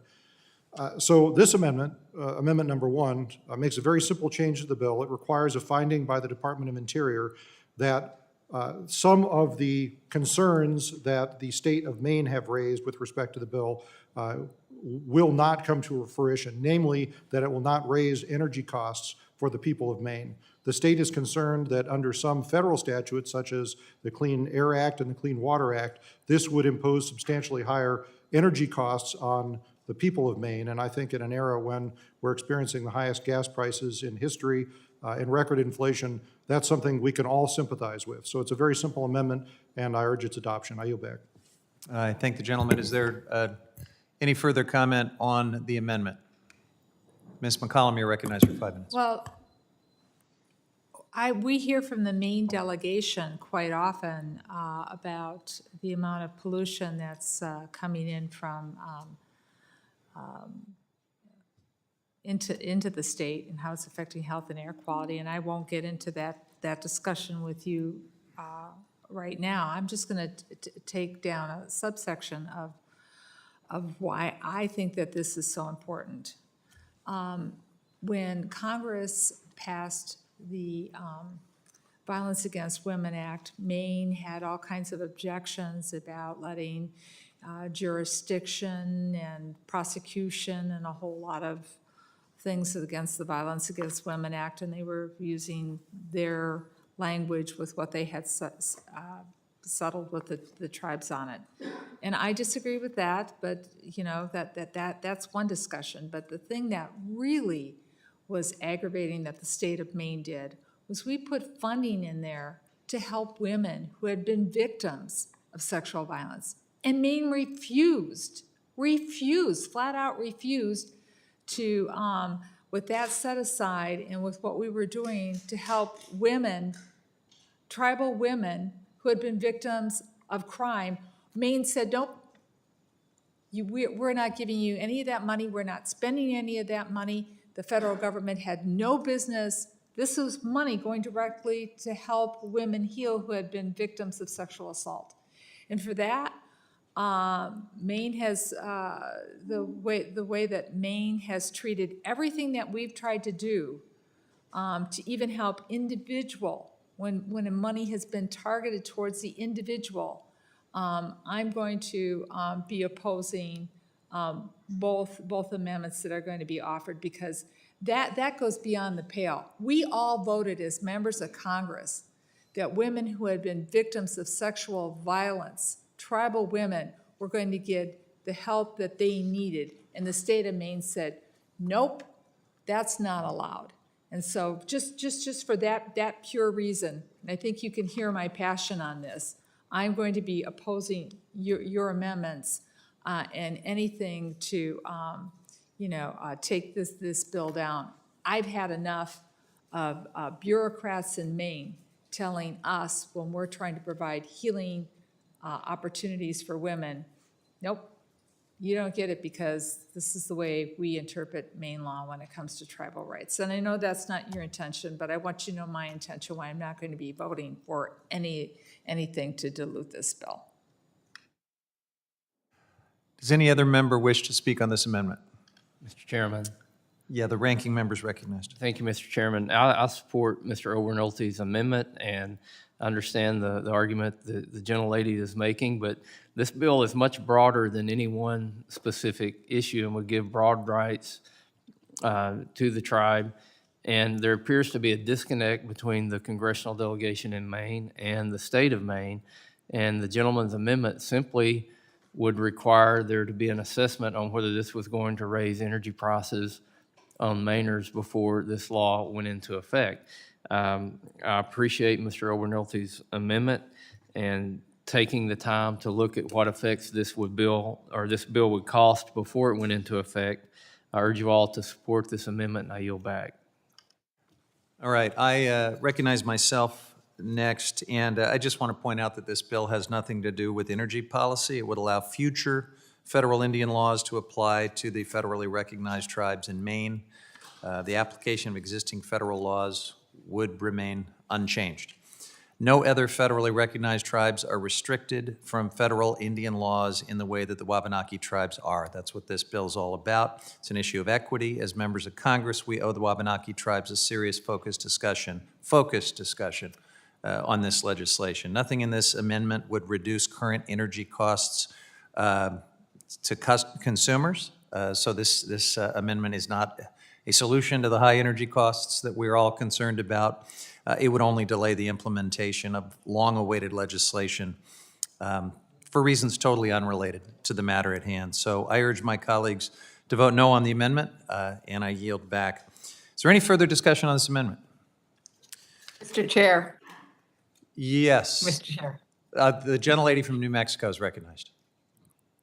I also must oppose this amendment. And I think in this instance, for those of us who have worked in Indian country for many, many years, we know that one of the issues has always been that states and tribes don't always agree. And that's why it's important to recognize when a federally recognized tribe is federally recognized, it means that they have certain rights that come along with that recognition.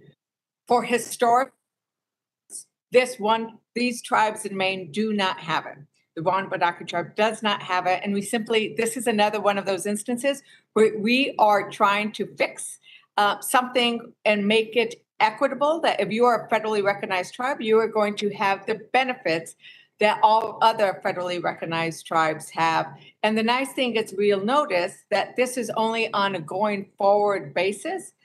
They are not trying to unravel everything that happened until this bill passes. It is simply on a going forward basis. It is unfortunate. Some places, tribes and states have learned how to get together and work together for their joint interests. New Mexico is one of those places, but many other locations, states resist the fact that tribes are not federally recognized tribes and not under states, they are both sort of at the same level working with the federal government. And so that's all this bill is doing, and I support the bill in its present form. Thank you, Mr. Chair, and I yield back.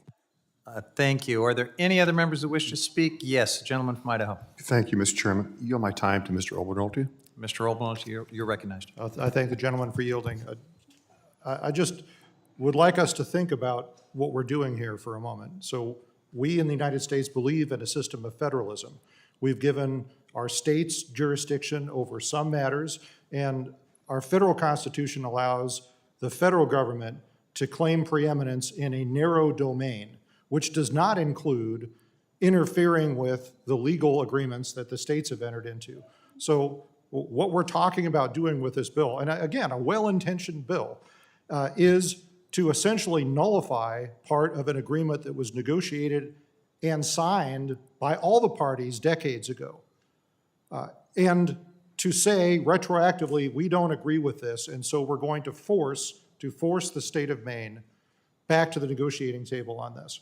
So I fear not only the consequences of that decision, but I also fear the precedent that might be set here. I mean, are we really saying to any tribe in the country, if you have a dispute with your state, come to Congress and ask us to nullify agreements that you've entered into? I just think that sets a very dangerous precedent, and I don't think the things that we're asking of the tribe in the state of Maine here are unreasonable. So I'll yield back.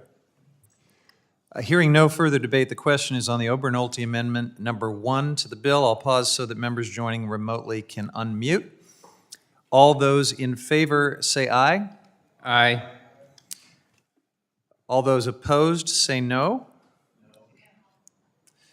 No. In the opinion of the chair, the noes have it, and the amendment is not agreed to. Representative Obernolte, I understand you have another amendment, designated number 2. You are recognized for 5 minutes. Well, thank you, Mr. Chairman.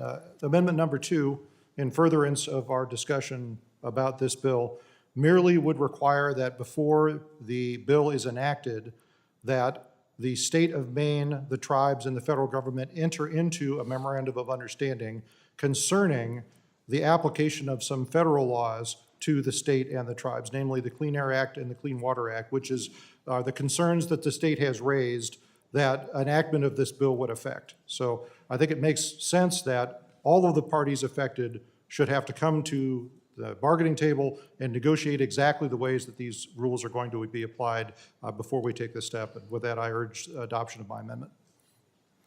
Does any other member wish to speak on this amendment? Mr. Chairman.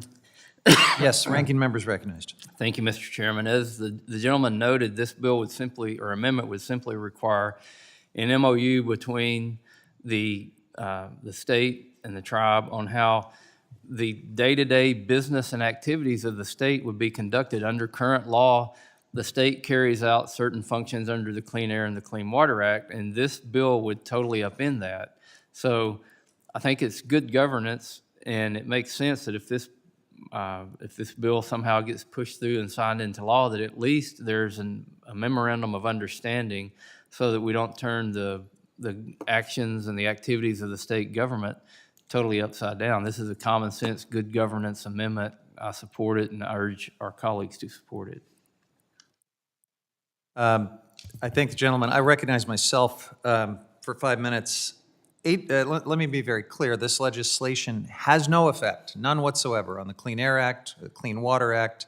These things are already codified into law. If this legislation is passed, it would have no effect on the application of existing federal laws to the state of Maine. This legislation takes a deliberately narrow approach to this very unique situation which we've described, where the Wabanaki tribes are treated very uniquely. It focuses on the application of future federal Indian laws or other laws with tribal provisions. Instead of pursuing an all-encompassing fix that also addresses previously enacted legislation, the Wabanaki tribes united behind this bill, H.R. 6707, to reach common ground with state stakeholders.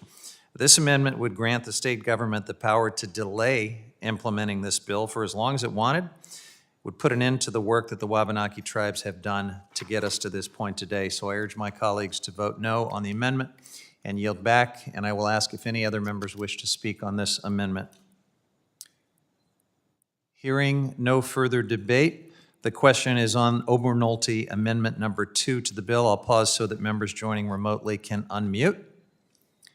All those in favor say aye. Aye. Aye. All those opposed say no. No. No. In the opinion of the chair, the noes have it, and the amendment is not agreed to. Mr. Chairman, Yes. on that question, I request the yeas and nays. All right. A recorded vote has been requested. The vote will be postponed pursuant to the chair's prior announcement. Any other amendments to this bill? We are going to recess until about 12:45. Staff will provide an update on timing. We will take up Big Cats and get to the votes after we come back. The committee is in recess now, subject to the call of the chair.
Let me reconvene the meeting after recess. We're returning to unfinished business. The item for consideration is HR 263, offered by Representative Quigley. The relevant subcommittee has been discharged from further consideration, and the bill has already been read and made open to amendment at any point. We have completed general debate and are currently on amendments. Amendment in the nature of a substitute offered by myself has already been deemed as read and open to amendment at any point. Last week, we had begun, but not completed consideration of the amendment designated Graves number 4. I will now recognize Representative Graves to offer your amendment number 4 again, and you're recognized for 5 minutes.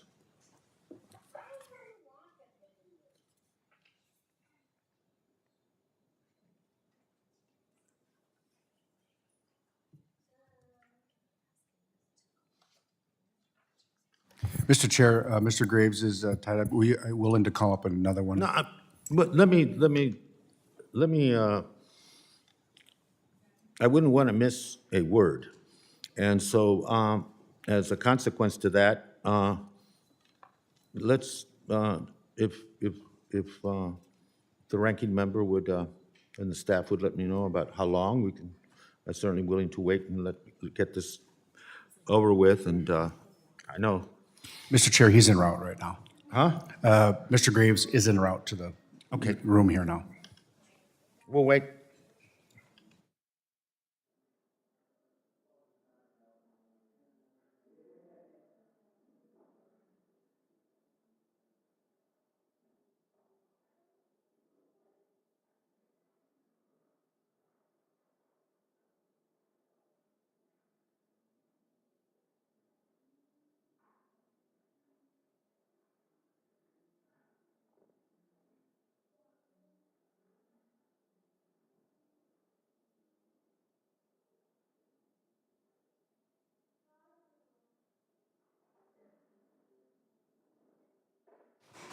I might add there's anticipated votes at 2 o'clock, which would, on the safe side, leaving this meeting 2:15 or something is probably a time. We wanted to sequence these as they appeared, and if Mr. Graves is en route, I apologize to the members for waiting, but I think at this point that would be appropriate, and if the ranking member is comfortable with that, we'll just wait it out and see what time he gets here. I am, Mr. Chair, and I appreciate my fellow member of Congress, Mr. Gallego, bringing his children here. I think that that's why we're here. It's a future, and we always welcome our children. It's great. It's great to see. Well, thank you, Mr. Ranking Member, but that wasn't by circumstance. We're bringing in heavier debaters and someone that doesn't does. Standard of behavior goes up. Yep, and doesn't have a filter. I think that would be helpful. And appears to have acquired congressional DNA. He loves the microphone. And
Let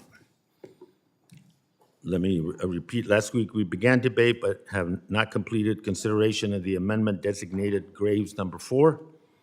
Representative Graves, as Mr. Westerman said, is in the room. I will now recognize Mr. Graves for amendment number 4 again. And sir, you're recognized for 5 minutes. Thank you, Mr. Chairman, and I want to apologize to the members. I'm very sorry about the delay. We had 2 markups going on this morning at the same time and been scrambling back and forth, but thank you. Mr. Chairman, I want to thank you for comments you made in the opening statement where you talked about how this committee is not ignoring energy issues and how we are going to pay attention to those. Mr. Chairman, this amendment gives this committee an opportunity to do just that.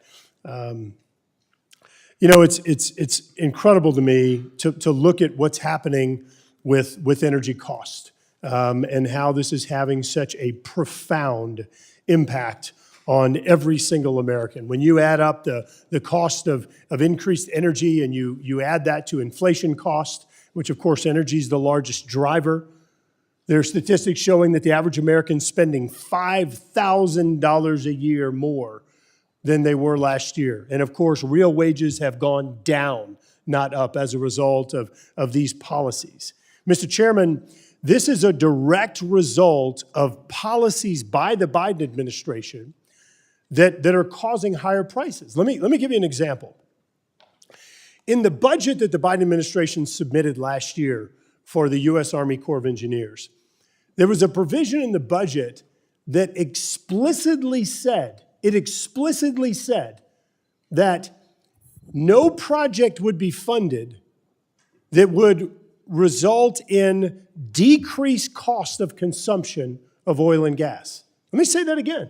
There was a provision in President Biden's budget that was submitted to Congress that said, we will not fund any project that decreases or would result in decreasing the cost of consumption of oil and gas in the United States. Let me say it again. I said this last week, I'll say it again. Boy, did you do it.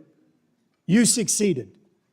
We have the highest energy prices we've ever seen. I saw some posters up there earlier, over $5 a gallon. But Mr. Chairman, it's more than that, because people can't afford new vehicles. They can't afford to maintain their vehicles because of what this administration is doing to them. So the AAA, just last month, came out and said there was a 30%, just last month, a 30% increase in roadside assistance calls because people can't even afford to keep up with their cars.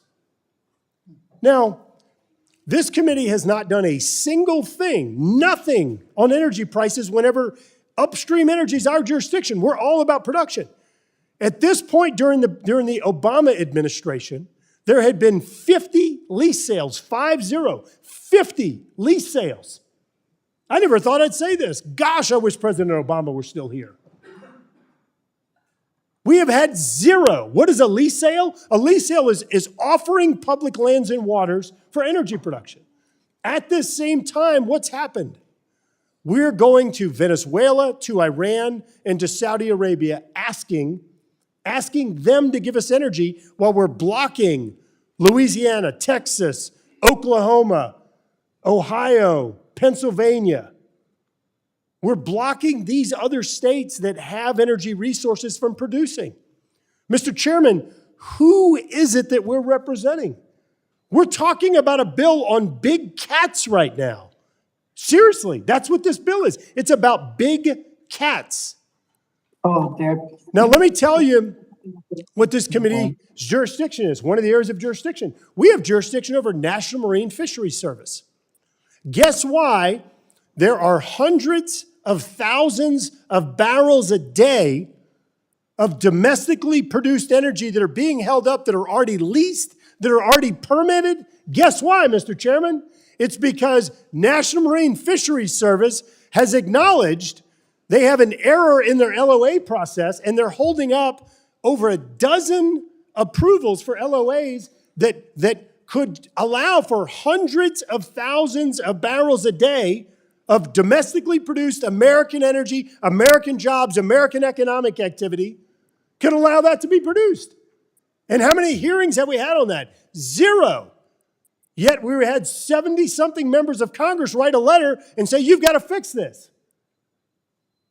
So I'm going to say that again. Within our committee's jurisdiction, hundreds of thousands of barrels a day that we're just sitting here just waiting on approval, but National Marine Fisheries Service has acknowledged it's their error in their modeling system, and instead of just taking weeks for an LOA approval, which is historically what's happened under Republican and Democrat administrations, everything's frozen and been frozen for months and months and months. There are areas where we need to focus. I'm out of time. Gentleman yields. Any further discussion on Mr. Graves' amendment number 4?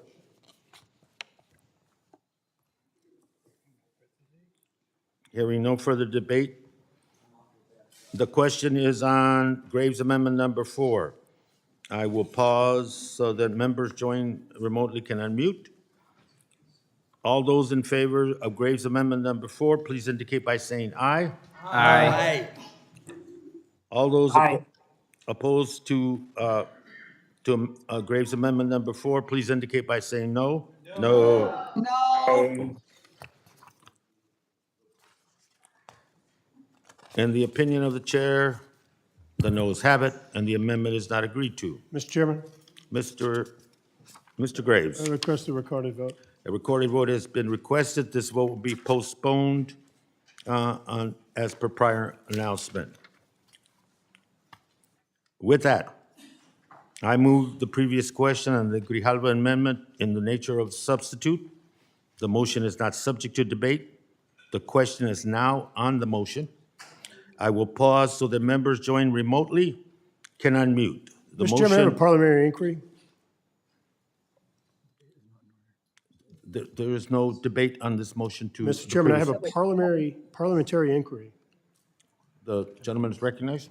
Thank you, Mr. Chairman. Mr. Chairman, I still have, I believe, 3 amendments left on this legislation. I just want to understand, with you calling the question, the disposition of those 3 remaining amendments that help to address unaffordable energy prices caused by this administration and my ability to represent the constituents that sent me here.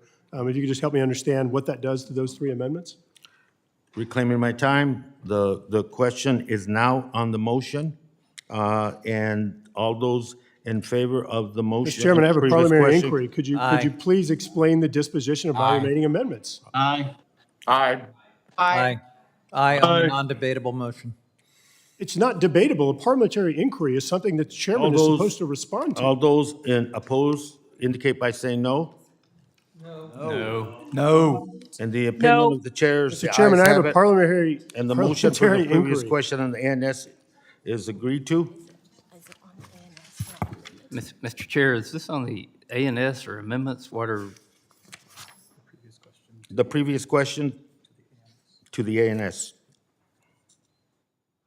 The ayes have it, and the previous question is approved.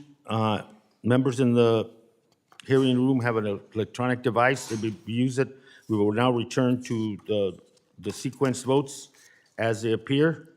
The clerk will call any members that are recorded.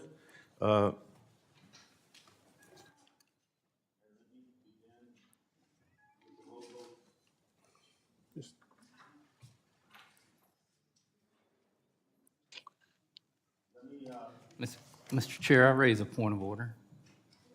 Mr. Westerman? Mr. Chair, you did not call a previous question on all amendments. You just raised it on the ANS.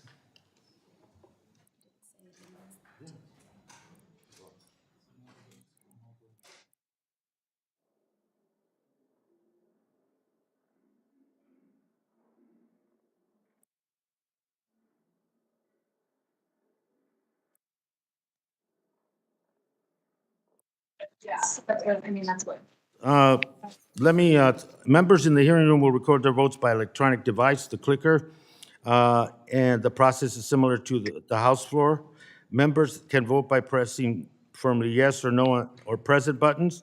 The member's name will be highlighted on the screen to indicate that the system has registered their vote. Yes, yes, red, green, yes, red for no, and yellow for present. While the electronic voting is taking place, the chair will ask the clerk to call the names of the members not recorded. Members joining remotely can then vote by answering the clerk. Under House regulations, members online must be visible in order to vote. There is no exception for technical issues if voting remotely. Members attending virtually should answer the clerk by saying your name first and then your vote. This allows the camera enough time to switch to you and to reduce confusion. Now we return to previously requested recorded votes. The question is on the unfinished business, the amendments to ANS HR 263, the Big Cat Public Safety Act, the substitute designated Westerman number 77. Members are a recorded vote has been requested. Members are reminded under House rules, those voting remotely must be visible. The members should now vote. Mr. Chair? Mr. Chair, what are we actually voting on here? We're voting on the substitute to ANS designated Westerman number 77. And then we will vote on the substitute Bobert number 1, Graves number 2, 3, 4, and 5. Mr. Chairman, we haven't had a vote on the previous question. We did. We did. Mr. Chairman, you didn't answer my parliamentary inquiry. It is a parliamentary inquiry. Tell me how explaining to me the disposition of remaining amendments that have been filed is not a parliamentary inquiry. How is that not? The question, we are now, the substitute designated Westerman number 77. Members will please record their votes to the president. Mr. Chairman, I have a parliamentary inquiry.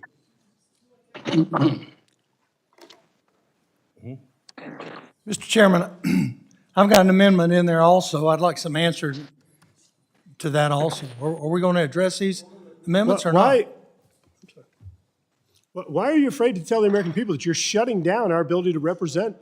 Why can't you just say it? Say it. You're shutting down our ability to represent the people that sent us here. Just say it. Just acknowledge it. Dear Mr. Graves, you're not recognized. That is not an inquiry. Well, from what I gather, rules don't matter because you're not even responding to a parliamentary inquiry, which you're required to do under the rules. The members will please vote and indicating. Mr. Chairman, I also have amendments that have not been addressed. The vote is open on this.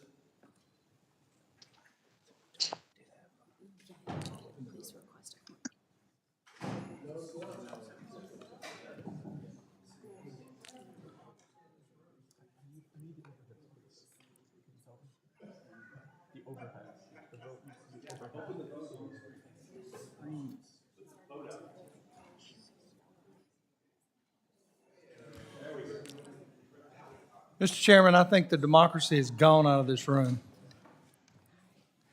Mr. Chair, is the clerk going to start calling the names? Sablon votes no.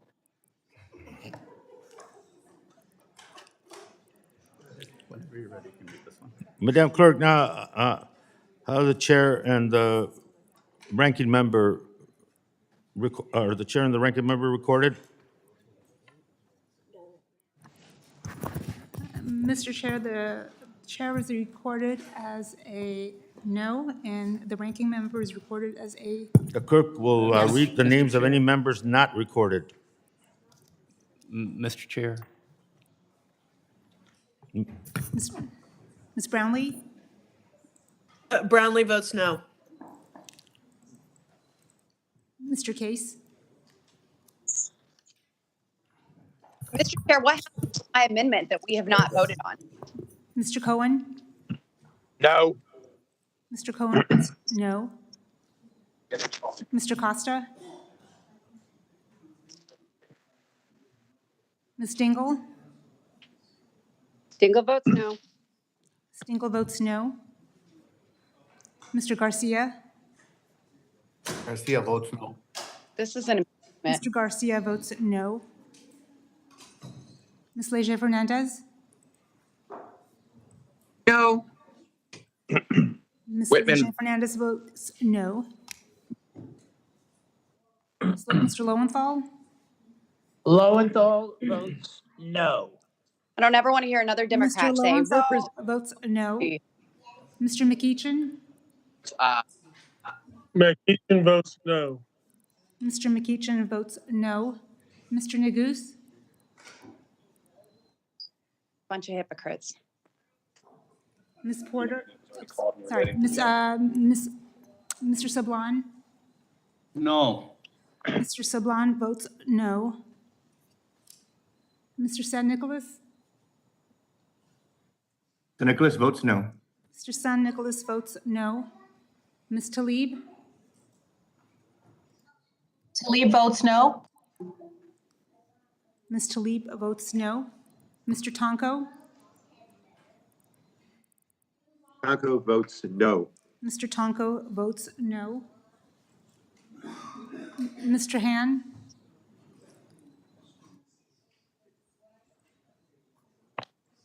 Ms. Velasquez?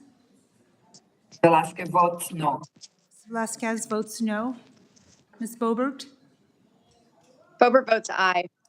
Ms. Boebert votes aye. Mr. Fulcher? This behavior is why people hate Congress. Could someone escort the lady to the mute button? No, I'm fine. Thank you.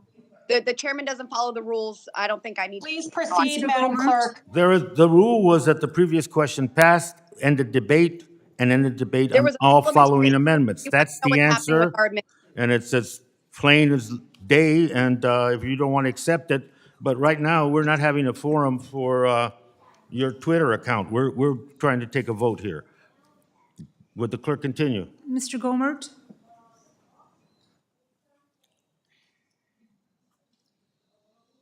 Ms. Gonzalez-Colon? Aye. Gonzalez votes yes. Ms. Gonzalez-Colon votes aye. Ms. Harrell? Mr. Heiss?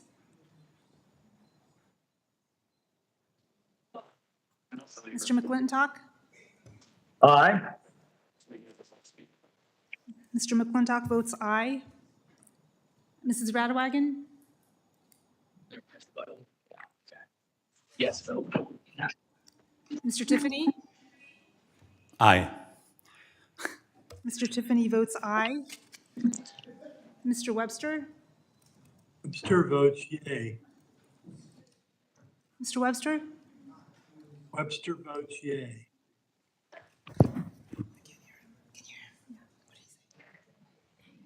Mr. Webster votes aye.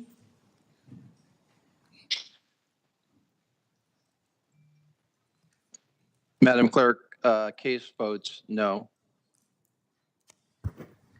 Trahan votes no. Ms. Trahan votes no.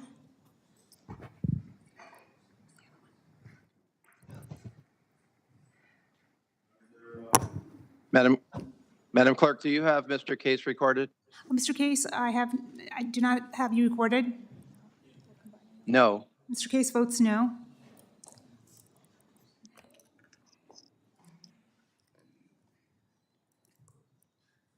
Are there members who wish to vote or change their votes? If not, the vote is now closed, and the clerk will tally and report. There are members who want their amendments recognized.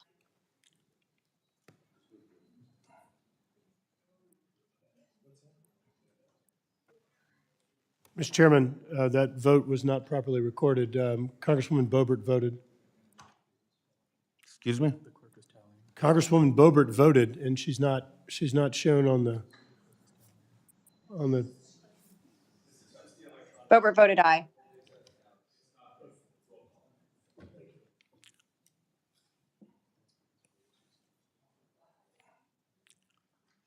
Excuse me, we're having a different vote up here reflected than what you actually have recorded there?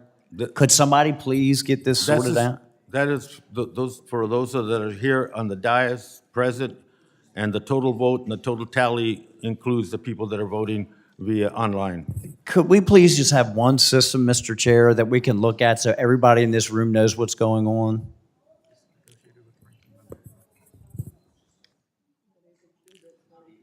Good. Well, this was negotiated with the majority, what we're doing now, so Take it up with your own. Clerk? Wasn't it also negotiated that we would have amendments put in order? Mr. Chair, on this vote, the yeas are 16 and the nays are 23. The amendment fails, and now we move to substitute designated Boebert number 1. Mr. Chair, Yes. we had some confusion earlier. There was a parliamentary inquiry, and I had made a point of order asking what we were voting on, and the point of order was not addressed, and we were not given an opportunity to ask for a roll call on the previous question. So I know the ship's probably already sailed on that one, but I want the record to reflect that the point of order was not addressed, and we were not given an opportunity to ask for a recorded vote on the previous question, or what the previous question was about. The substitute designated Boebert number 1, the clerk shall open the electronic vote. Members will record their votes that are present, and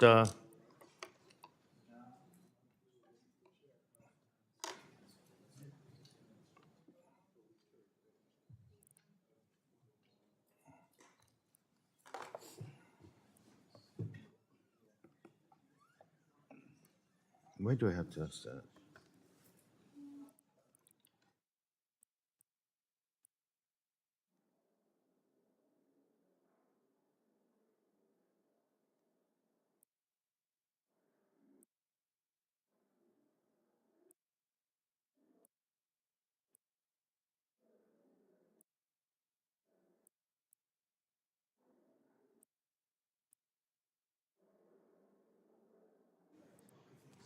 Madam Clerk, how are the chair and ranking member recorded? On this vote, the chair is recorded as a no, and the ranking member is recorded as a yes. The clerk will now read the names of any members not recorded. Ms. Brownlee? Brownlee votes no. Ms. Brownlee votes no. Mr. Case? Mr. Cohen? Ms. Dingle? Dingle votes no. Ms. Dingle votes no. Mr. Garcia? Garcia votes no. Mr. Garcia votes no. Ms. Leger Fernandez? Mr. Lowenthal? Lowenthal votes no. Mr. Lowenthal votes no. Mr. McEachin? McEachin votes no. Mr. McEachin votes no. Ledger Fernandez votes no. Ms. Leger Fernandez votes no. Mr. Neguse? Mr. Sablon? Saban votes no. Mr. Sablon votes no. Mr. San Nicolas? So Nicholas votes no. Mr. San Nicolas votes no. Ms. Talib? Talib votes no. Ms. Talib votes no. Mr. Tonko? Tonko votes no. Mr. Tonko votes no. Ms. Tran? No.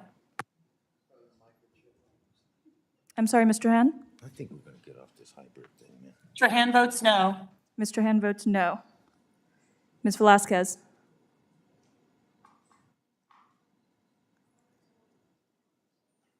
Mrs. Boebert?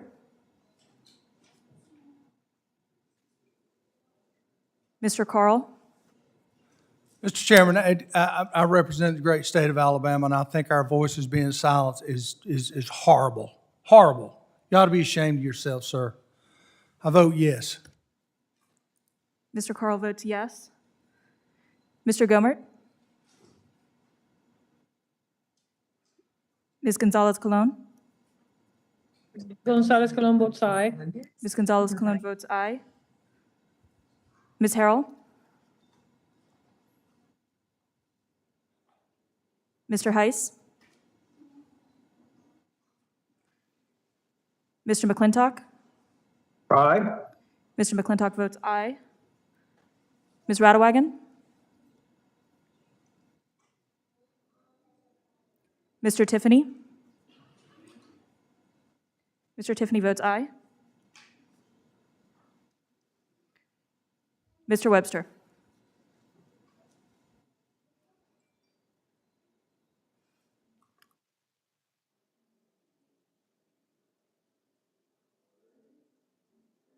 Who wish to, have not voted and wish to vote or change their vote? Boebert votes aye. Mrs. Boebert votes aye. Mr. Anyone else? Webster votes yay. Mr. Webster votes aye. Mr. Webster votes aye.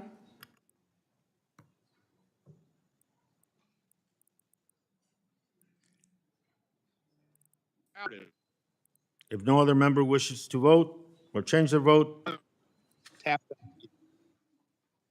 Goddamn fucking.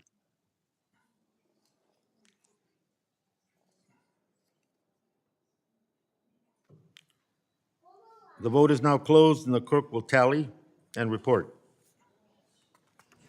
Mr. Chair, on this vote, the yeas are 16 and the nays are 22. The substitute fails. Now we go to amendment designated Graves number 2. The electronic voting is open. Members will record their vote.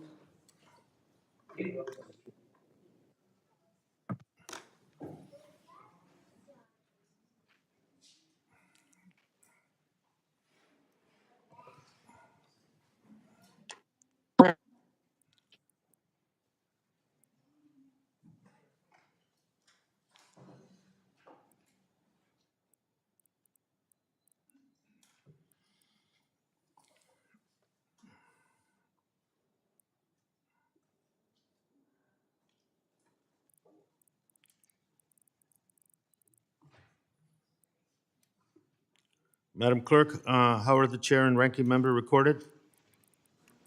On this vote, the chair is recorded as a no, and the ranking member is recorded as a yes. The clerk will now read the names of any members not recorded. Ms. Brownlee? Brownlee, no. Ms. Brownlee votes no. Mr. Case?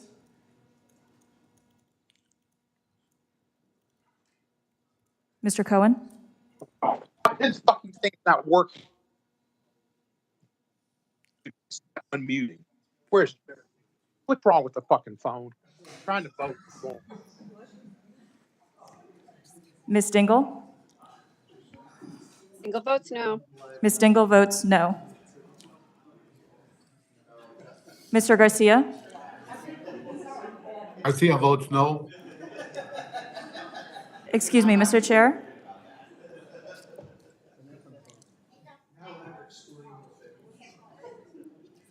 Clerk, proceed. Mr. Garcia? Garcia votes no. Mr. Garcia votes no. Ms. Leisure Fernandez? Leisure Fernandez votes no. Ms. Leisure Fernandez votes no. Mr. Lowenthal? Mr. Lowenthal votes no. Mr. Lowenthal votes no. Mr. McEachin?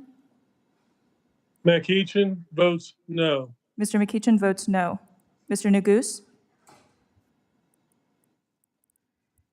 Mr. Sablon? Sablon votes no. Mr. Sablon votes no. Mr. San Nicolas? Okay. Nicholas votes no. Mr. San Nicolas votes no. Ms. Talib? Talib votes no. Ms. Talib votes no. Mr. Tonko? Taco votes no. Mr. Tonko votes no. Mr. Han? Votes no. Mr. Han votes no. Ms. Velasquez?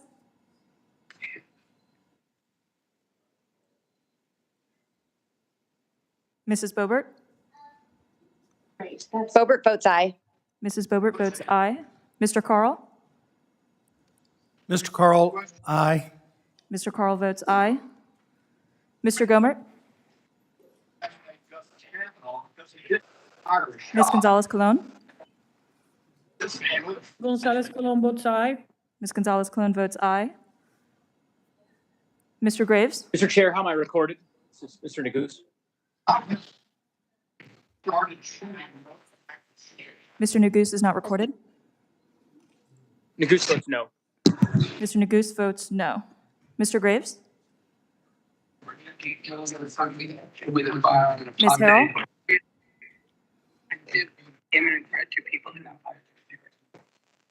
Mr. Heiss?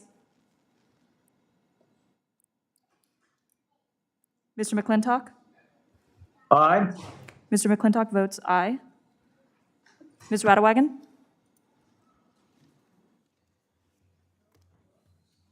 Mr. Rosendale? Rosendale, aye. Mr. Rosendale votes aye. Mr. Webster?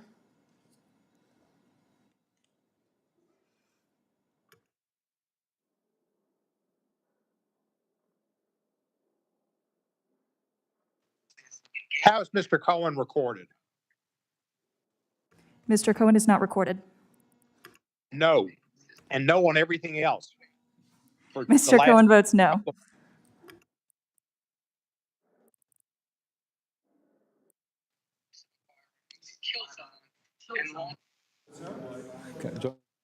Was that a no on final passage, or?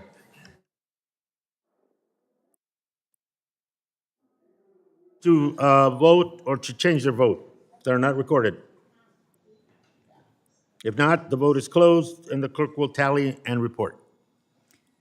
Mr. Chair, on this vote, the yeas are 14 and the nays are 24. The amendment fails. Amendment designated Graves number 3. The electronic vote is now open.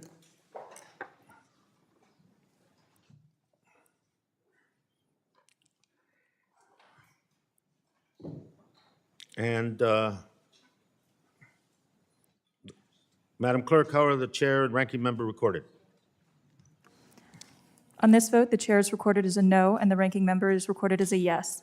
If the clerk would please read the names of any members not recorded. Ms. Brownlee? Brownlee, no. Ms. Brownlee votes no. Mr. Case?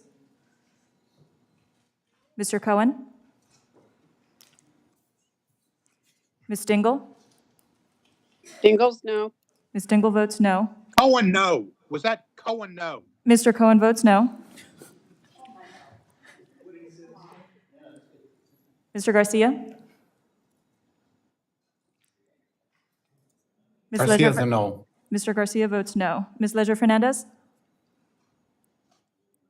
Mr. Lowenthal? No. Mr. Lowenthal votes no. Oh, excuse me. Ms. Leisure Fernandez votes no. Mr. Lowenthal? Lowenthal votes no. Mr. Lowenthal also votes no.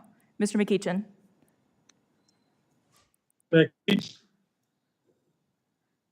Mr. Graves, a yes. Mr. McEachin? McEachin,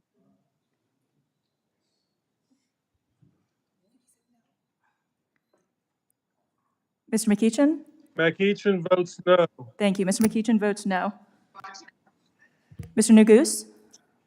No. Mr. Neguse votes no. Mr. Sablon? Sablon votes no. Mr. Sablon votes no. Mr. San Nicolas? Nicholas votes no. Mr. San Nicolas votes no. Mr. Soto? Ms. Tlaib?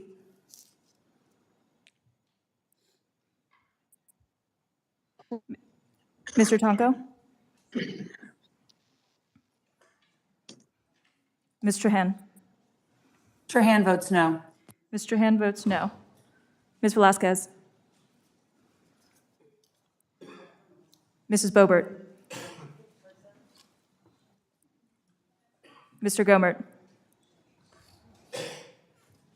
Ms. Gonzalez-Colon? Gonzalez-Colon votes aye. Ms. Gonzalez-Colon votes aye. Mr. Graves? Graves, yes. Mr. Graves votes yes. Ms. Harrell? Mr. Heiss? Mr. McClintock?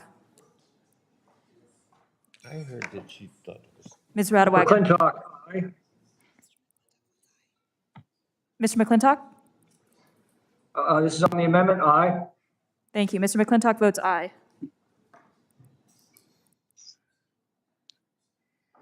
Ms. Radewagen. Boebert votes aye. Ms. Boebert votes aye. Ms. Radewagen. Mr. Rosendale. Rosendale, aye. Mr. Rosendale votes aye. Mr. Webster. Webster votes yay. Mr. Webster votes yay.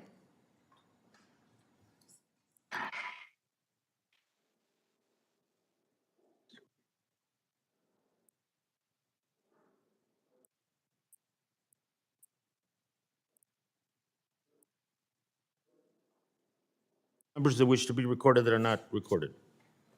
Yeah. Mr. Chairman, it's Mr. Tanko. How am I recorded? Mr. Tonko? Mr. Tonko is not recorded. Tanko votes no. Mr. Tonko votes no. Madam Clerk, how is Talib voted?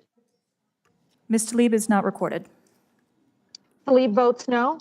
Ms. Talib votes no.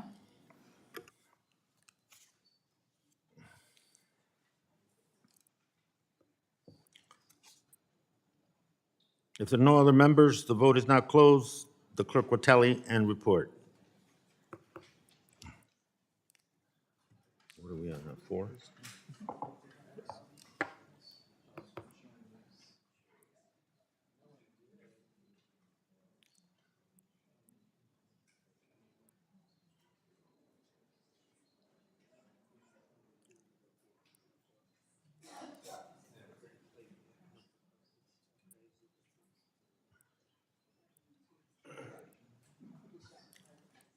Clerk will report.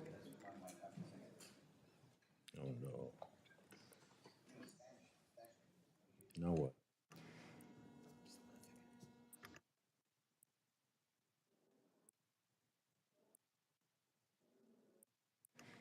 Mr. Chair, on this vote, the yeas, the yeas are 16 and the nays are 24. The amendment fails. Now we move to a recorded vote on amendment designated graves number 4. Electronic voting is open.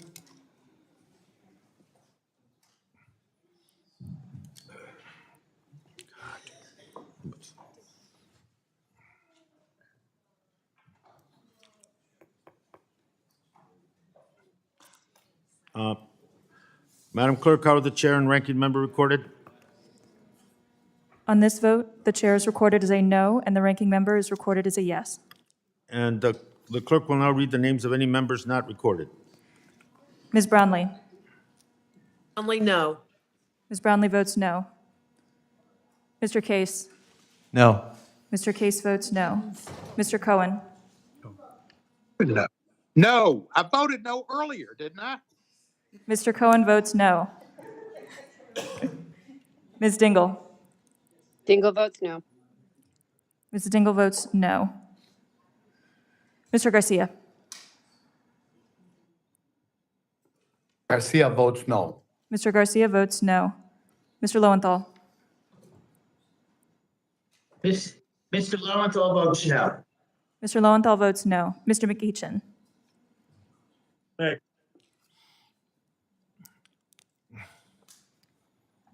I'm sorry, Mr. McEachin. Can you repeat that, please? McEachin votes no. Thank you. Mr. McEachin votes no. Mr. Neguse. Mr. Sablon. No. Mr. Sablon votes no. oh. Mr. Yeah, Neguse votes Sablan no. votes no. And Mr. Sablon votes no. Thank you. Mr. San Nicolas. San Nicolas votes no. Mr. San Nicolas votes no. Ms. Talib.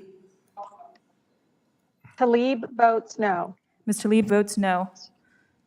Mr. Madam Tonko. Clerk, how's Mr. Neguse recorded? Mr. Neguse is recorded as a no. Thank you. Mr. Tonko. Ms. Trahan. Trahan votes no. Ms. Trahan votes no. Ms. Velasquez. Mrs. Boebert. Boebert votes aye. Mrs. Boebert votes aye. Mr. Gomert. Ms. Gonzalez-Colon. Gonzalez Colon votes aye. Ms. Gonzalez-Colon votes aye. Mr. Graves. Ms. Harrell. Mr. Heiss. Mr. McClintock. Aye. Mr. McClintock votes aye. Mrs. Radewagen. Mr. Rosendale. Rosendale, aye. Mr. Rosendale votes aye. Mr. Webster.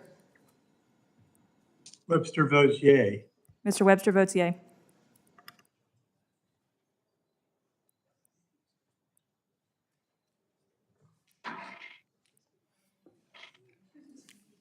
Any member not recorded that wishes to record their vote or change their vote? Mr. Chairman, it's Paul Taco. How am I recorded, please? Mr. Tonko? Mr. Tonko is not recorded. Taco votes no. Thank you. Mr. Tonko votes no. Mr. Chairman, how am I recorded? Graves? Mr. Graves is not recorded. Yes. Mr. Graves votes yes. Thank you. If there's no other members, the vote is now closed. The clerk will please tally and report. What's this number? Mr. Chair, on this vote, the yeas are 16 and the nays are 25.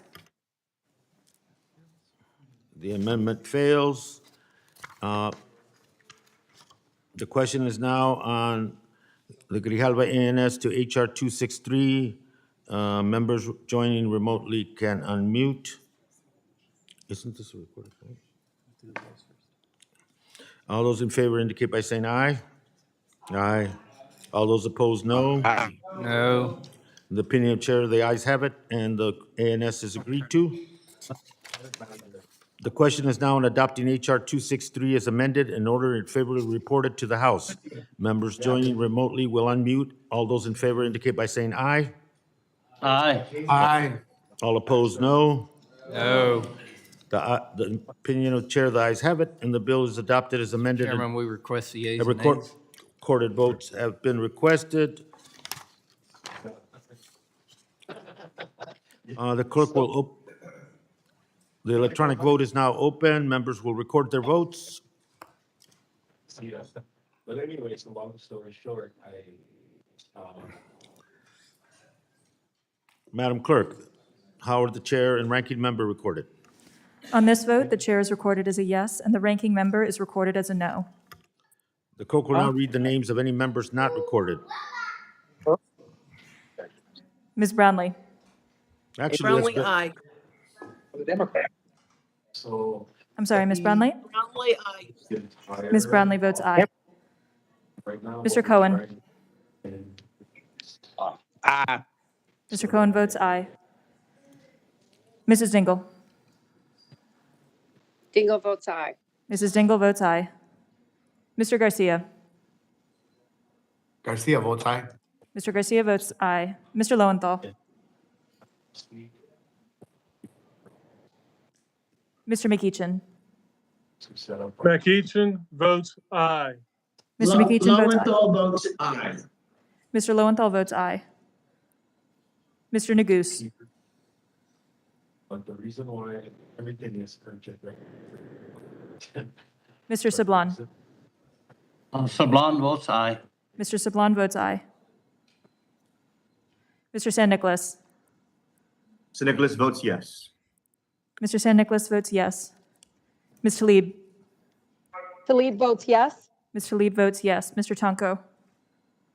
Taco votes yes. Mr. Tonko votes yes. Mr. Han. Mr. Han votes yes. Mr. Han votes yes. How is Mr. Neguse recorded? Mr. Neguse is not recorded. Neguse votes yes. Mr. Neguse votes yes. Ms. Velasquez. Mrs. Boebert. Bobert votes no.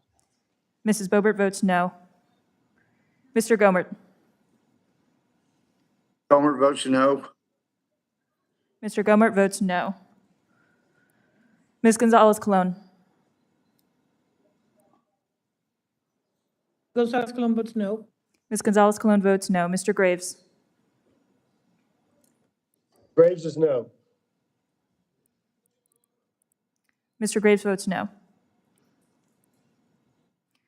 Ms. Harrell.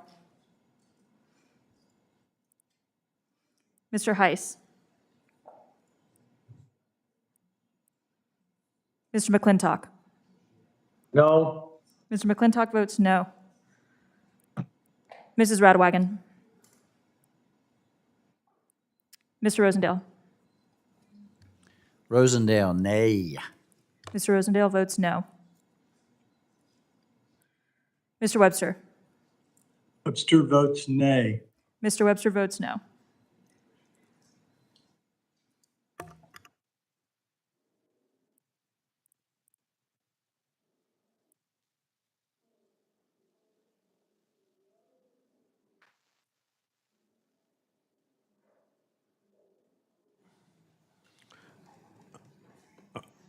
All the members who wish to vote recorded or any wish to change their vote,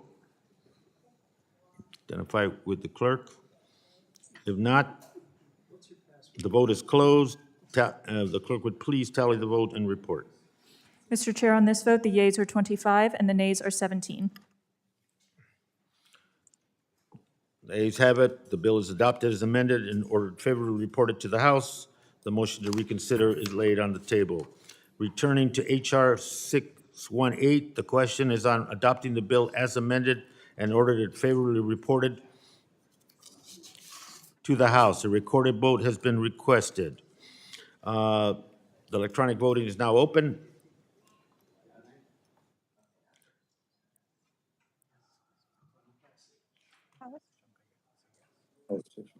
That's what I just, oh. Yeah, I was checking.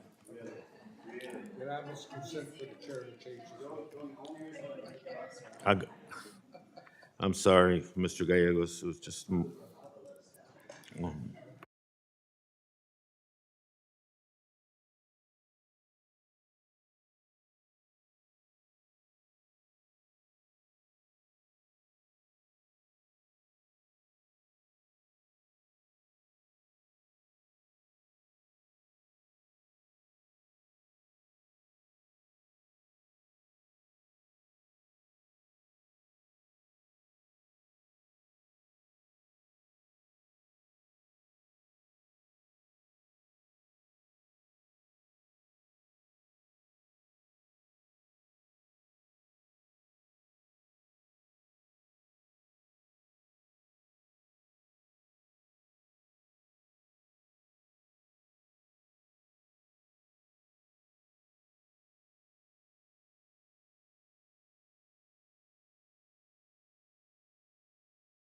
Mr. Sablon. Sablon votes aye. Mr. Sablon votes aye. Mr. San Nicolas. Madam Clerk, how is the chair recorded? The chair is recorded as a yes. Mr. Nicholas votes yes. Mr. San Nicolas votes yes. Ms. Talib. Talib votes yes. Ms. Talib votes yes. Mr. Tonko. Tonko votes yes. Mr. Tonko votes yes. Ms. Trahan. Ms. Velasquez. Mr. Chair, how is Mr. Neguse recorded? Mr. Neguse is not recorded. Neguse votes yes. Mr. Neguse votes yes. Boebert votes no. Mrs. Boebert votes no. How is Cohen recorded? Mr. Cohen is not recorded. I vote yes. Mr. Cohen votes yes. Dingle say yes. Mrs. Dingle votes yes. Trahan votes yes. Mr. Hand votes yes. McKeon votes yes. Mr. McEachin votes yes. Heiss votes no. Mr. Heiss votes no. Mr. Gomert. No. Mr. Gomert votes no. Ms. Gonzalez-Colon. Gonzalez-Colon votes no. Ms. Gonzalez-Colon votes no. Mr. Graves. Ms. Harrell. Mr. McClintock? No. Mr. McClintock votes no. Mrs. Radewagen? Mr. Rosendale? Rosendale, nay. Mr. Rosendale votes no. Mr. Webster? Webster votes nay. Mr. Webster votes no. Are there any members who wish to vote and not recorded or change their vote? Madam Clerk, how is Garcia recorded? Mr. Garcia is not recorded. Garcia votes aye. Mr. Garcia votes aye. Graves, how am I recorded? Graves is not recorded. Graves, no. Mr. Graves votes no. How is Brownlee recorded? Ms. Brownlee is not recorded. Brownlee, we're on final passage. Yes. Brownlee votes aye. Ms. Brownlee votes aye. Anyone else? Any member? The vote is now closed. Clerk will please tally and report.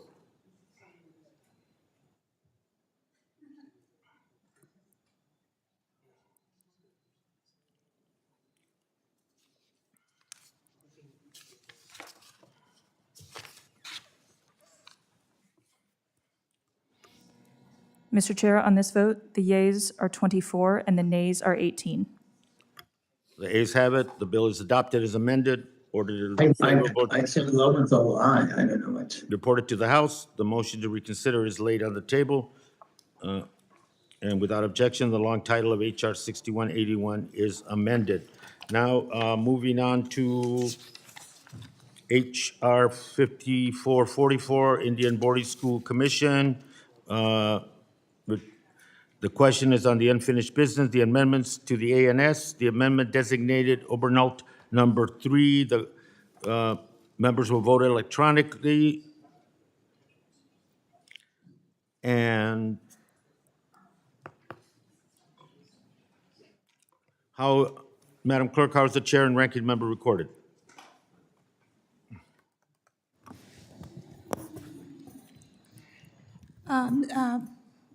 Mr. Chair, on this vote, on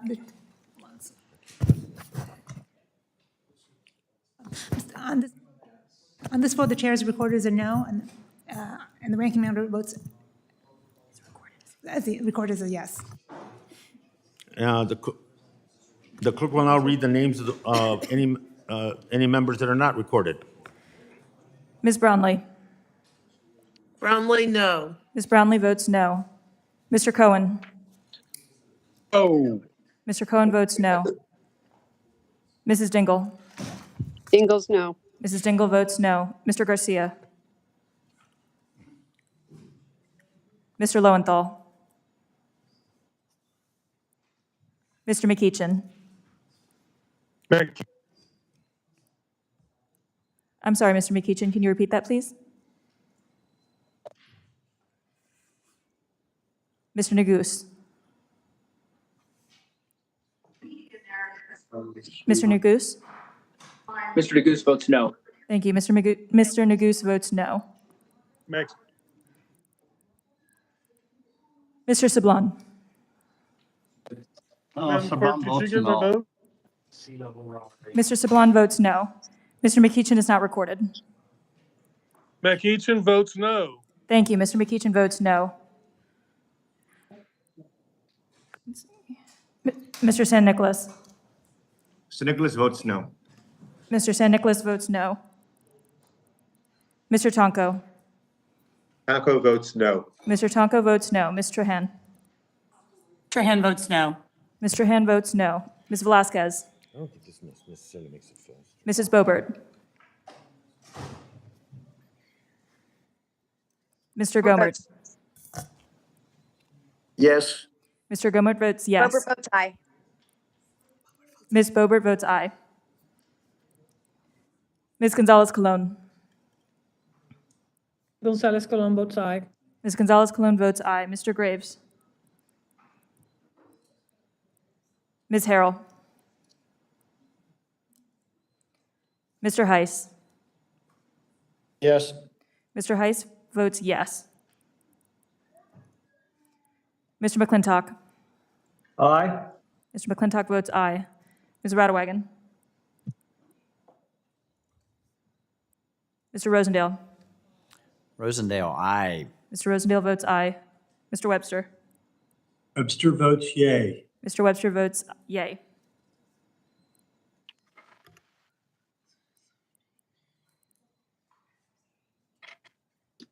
Garcia votes no. Mr. Garcia votes no. How is Lowenthal recorded? Mr. Lowenthal is not recorded. Lowenthal votes no. Mr. Lowenthal votes no.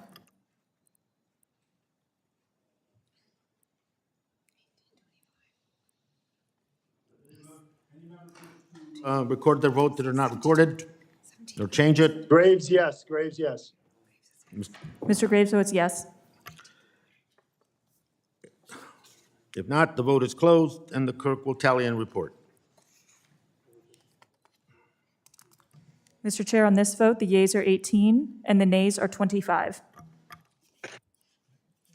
Amendment fails, and we move to amendment designated Westerman number 1. We can vote electronically.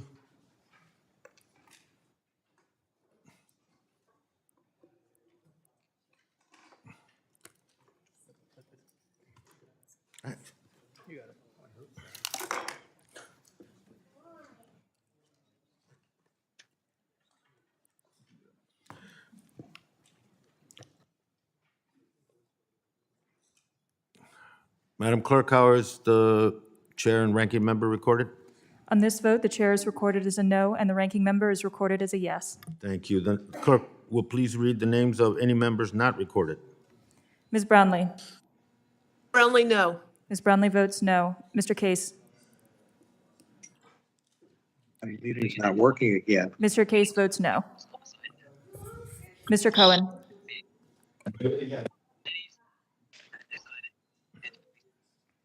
Mr. Costa?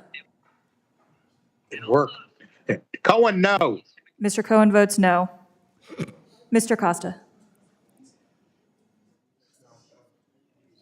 Thank you. Mrs. Dingle?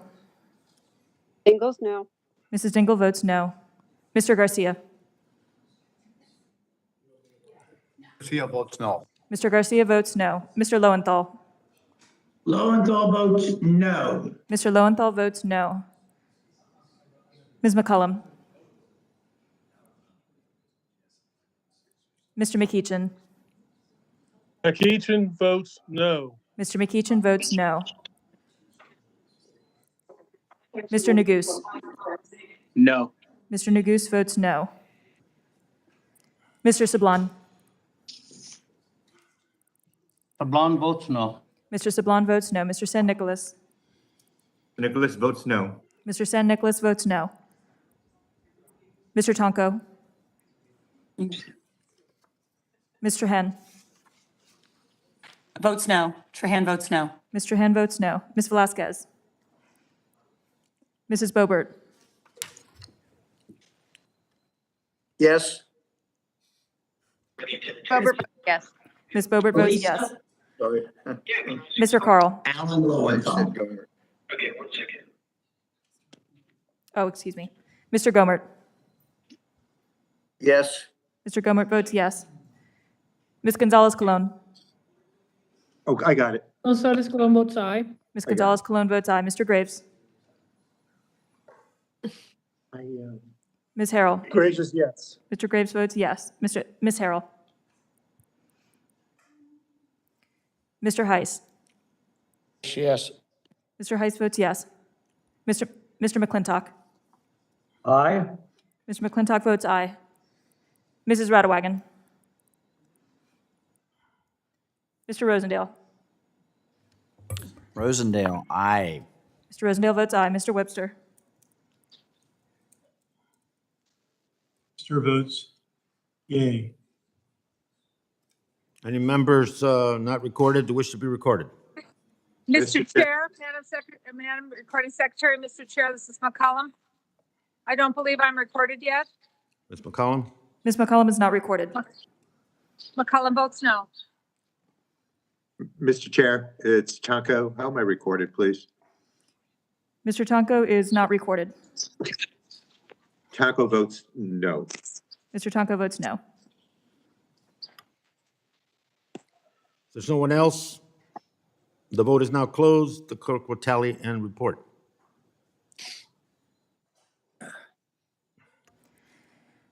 Mr. Chair, on this vote, the yeas are 18 and the nays are 25. The amendment fails, and we move to amendment designated Boebert number 1. Vote electronically.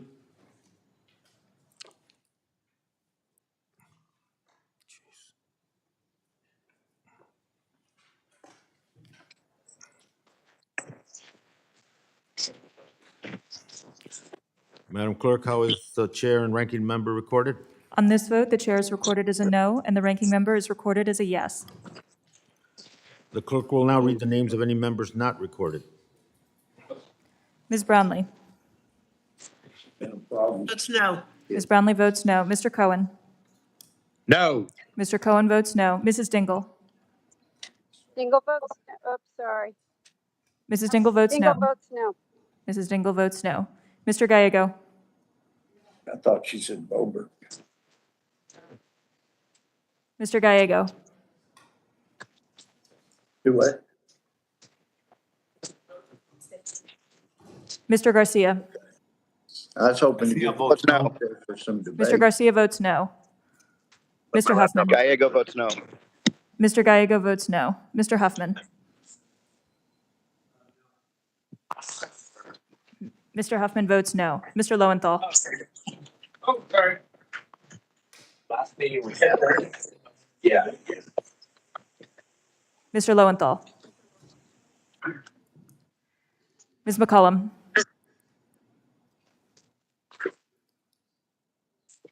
Mr. McEachin. Mr. McEachin votes no. Mr. McEachin votes no. Mr. Neguse. Mr. Neguse? Goose votes no. Thank you. Mr. Neguse votes no. Mr. Sablon? Sablon votes no. Mr. Sablon votes no. Mr. San Nicolas? I'm just waiting. Nicholas votes no. Mr. San Nicolas votes no. Mr. Tonko? Taco votes no.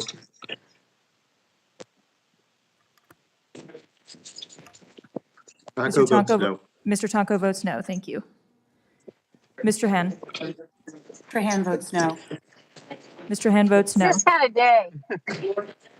Ms. Velasquez? Love you, bye. Mrs. Boebert?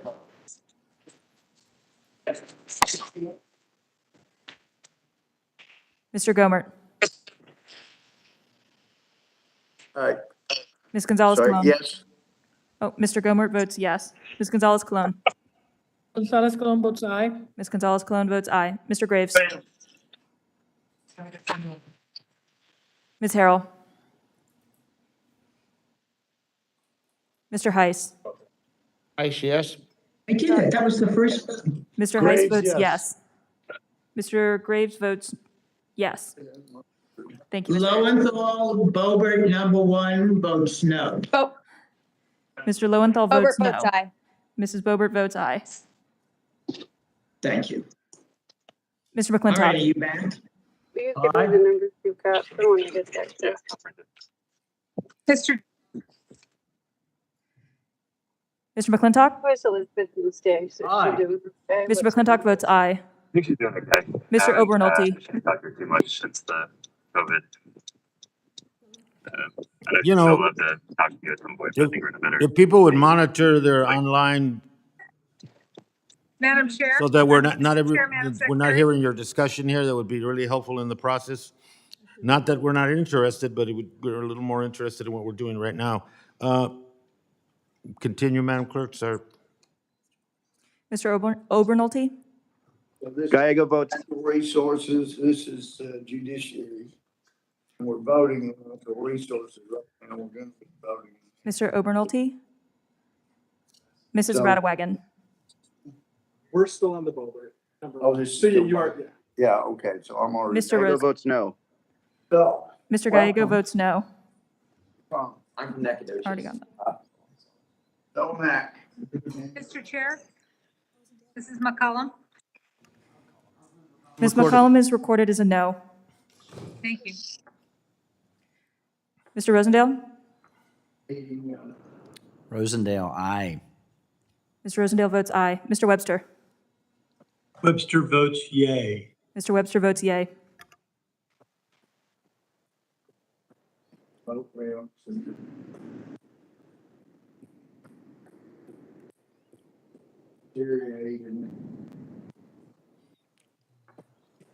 Are there any members who wish to vote? They are not. How is Lowenthal recorded? Mr. Lowenthal, Mr. Lowenthal is How am I recorded as a no. Mr. Thank you. How's Gonzalez Colon recorded? Ms. Gonzalez Colon is recorded as a yes. Thank you. I go to school in Shelby. Anyone else? If not, the vote is closed. Now clerk will tally and report. Mr. Chair, on this vote, the yeas are 17 and the nays are 25. The amendment fails. And now the question is on the ANS is amended to HR 5444. Members joining remotely can unmute. All those in favor indicate by saying aye. Aye. All those opposed say no. No. In the opinion of chair, the ayes have it, and the ANS is agreed to as amended. The question is now on adopting HR 5444 as amended and ordering it favorably reported to the House. Members joining, are we going to call recorded vote? Huh? Members joining remotely will unmute. All those in favor indicate by saying aye. Aye. All those opposed, please indicate by saying no. No. In the opinion of chair, the ayes have it, and the bill is adopted as amended and ordered favorably reported. The motion to reconsider is laid on the table. Returning to HR 6707. The question is on the unfinished business, the amendments to the ANS. The amendment designated Obernaut number 2. A recorded vote has been requested. Members are going to vote electronically.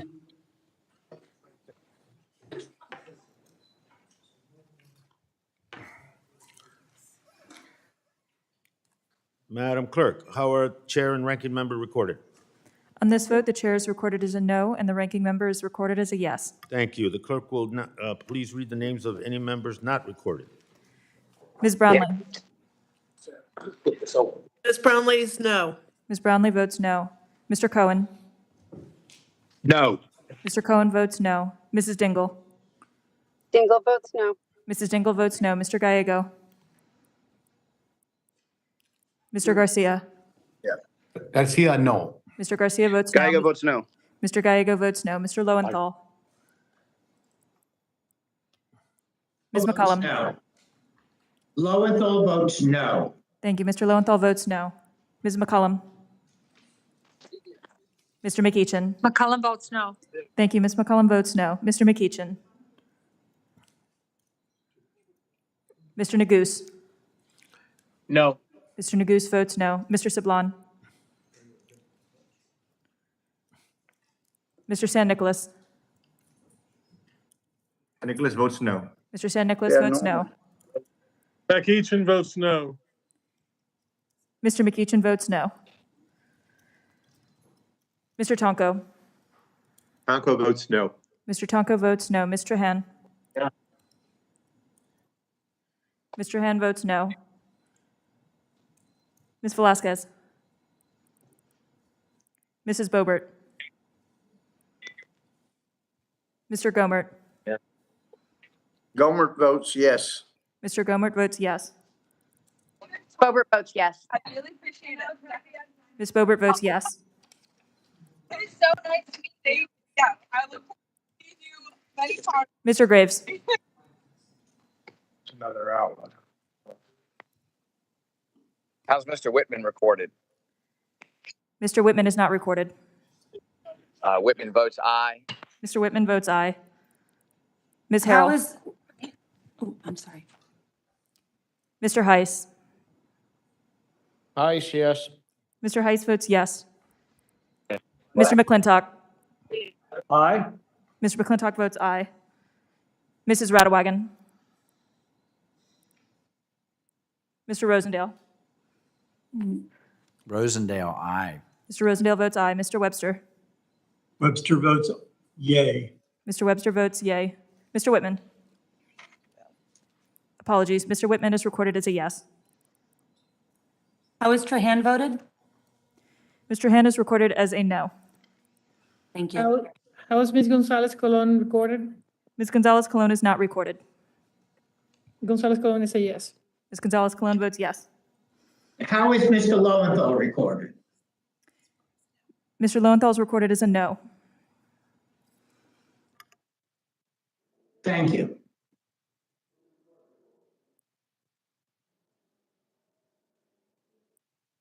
Graves is a yes.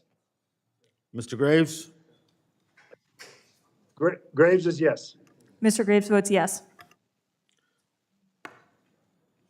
The vote is now closed. Johnson. Boyd. The vote is now closed. The clerk will tally and report. Mr. Chair, on this vote, the yeas are 18 and the nays are 24. The amendment fails. The question is on the ANS to HR 6707. Members joining remotely will unmute. All those in favor indicate by saying aye. Aye. All those opposed indicate by saying no. No. In the opinion of the chairs, the ayes have it, and the ANS is agreed to. The question is now on adopting HR 6707 as amended and ordered favorably reported to the House. Members joining remotely will unmute. All those in favor indicate by saying aye. Aye. Aye. All those opposed, please indicate by saying no. No. No. In the opinion of the chairs, the ayes have it, and the bill is adopted and as Chairman, I amended. request the yeas. A recorded vote being requested. Members will vote electronically. We're on here.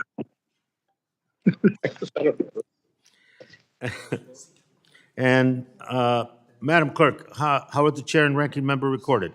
On this vote, the chair is recorded as a yes and the ranking member is recorded as a no. No, the clerk will read the names of members not recorded.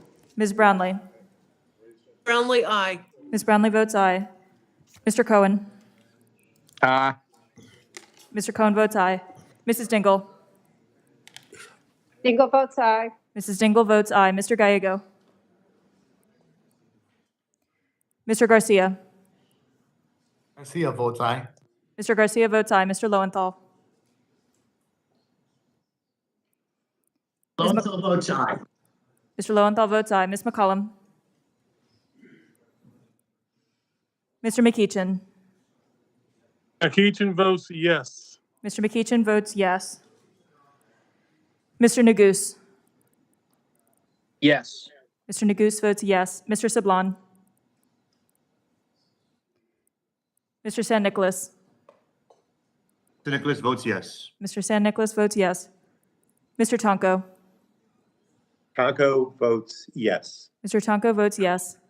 Mr. Han. Trahan votes yes. Mr. Han votes yes. Ms. Velasquez. Mrs. Boebert. Mr. Gomert. Ms. Gonzalez Colon. Mr. Graves.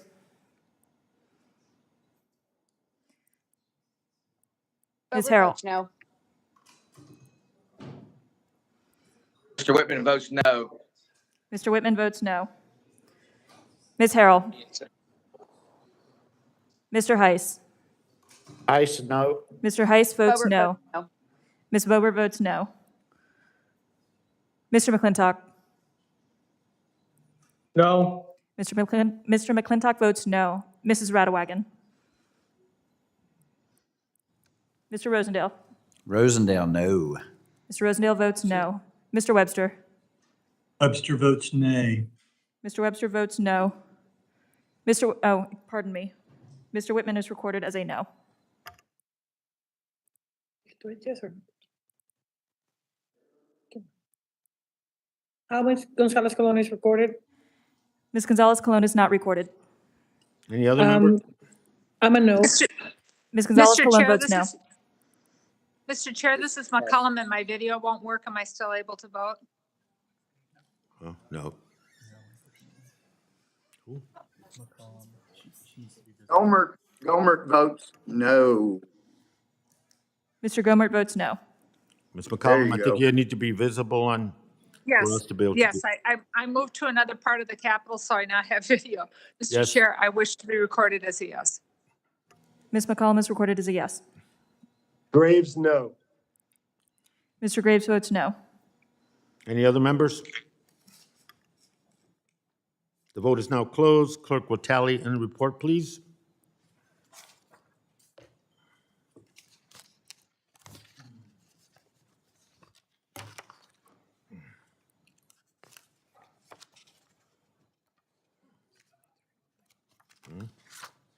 I know that part.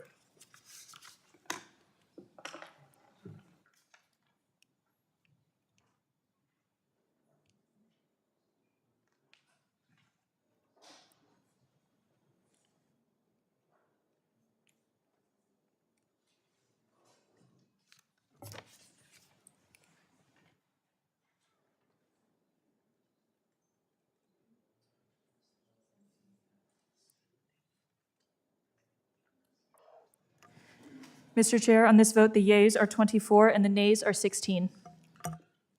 The ayes have it. The bill is adopted as amended and ordered favorably reported to the House, and the motion to reconsider is laid on the table. With the cooperation, the UC package now, with the cooperation of Ranking Member Westerman and other members of the committee, it appears we have worked out an agreement on 6 bills scheduled for today. I would, in particular, to point out HR 7025, Ranking Member Westerman have led on together. It is a good piece of legislation and an important, and recognizes the United States' important role in international conservation and demands that we do better. I would, so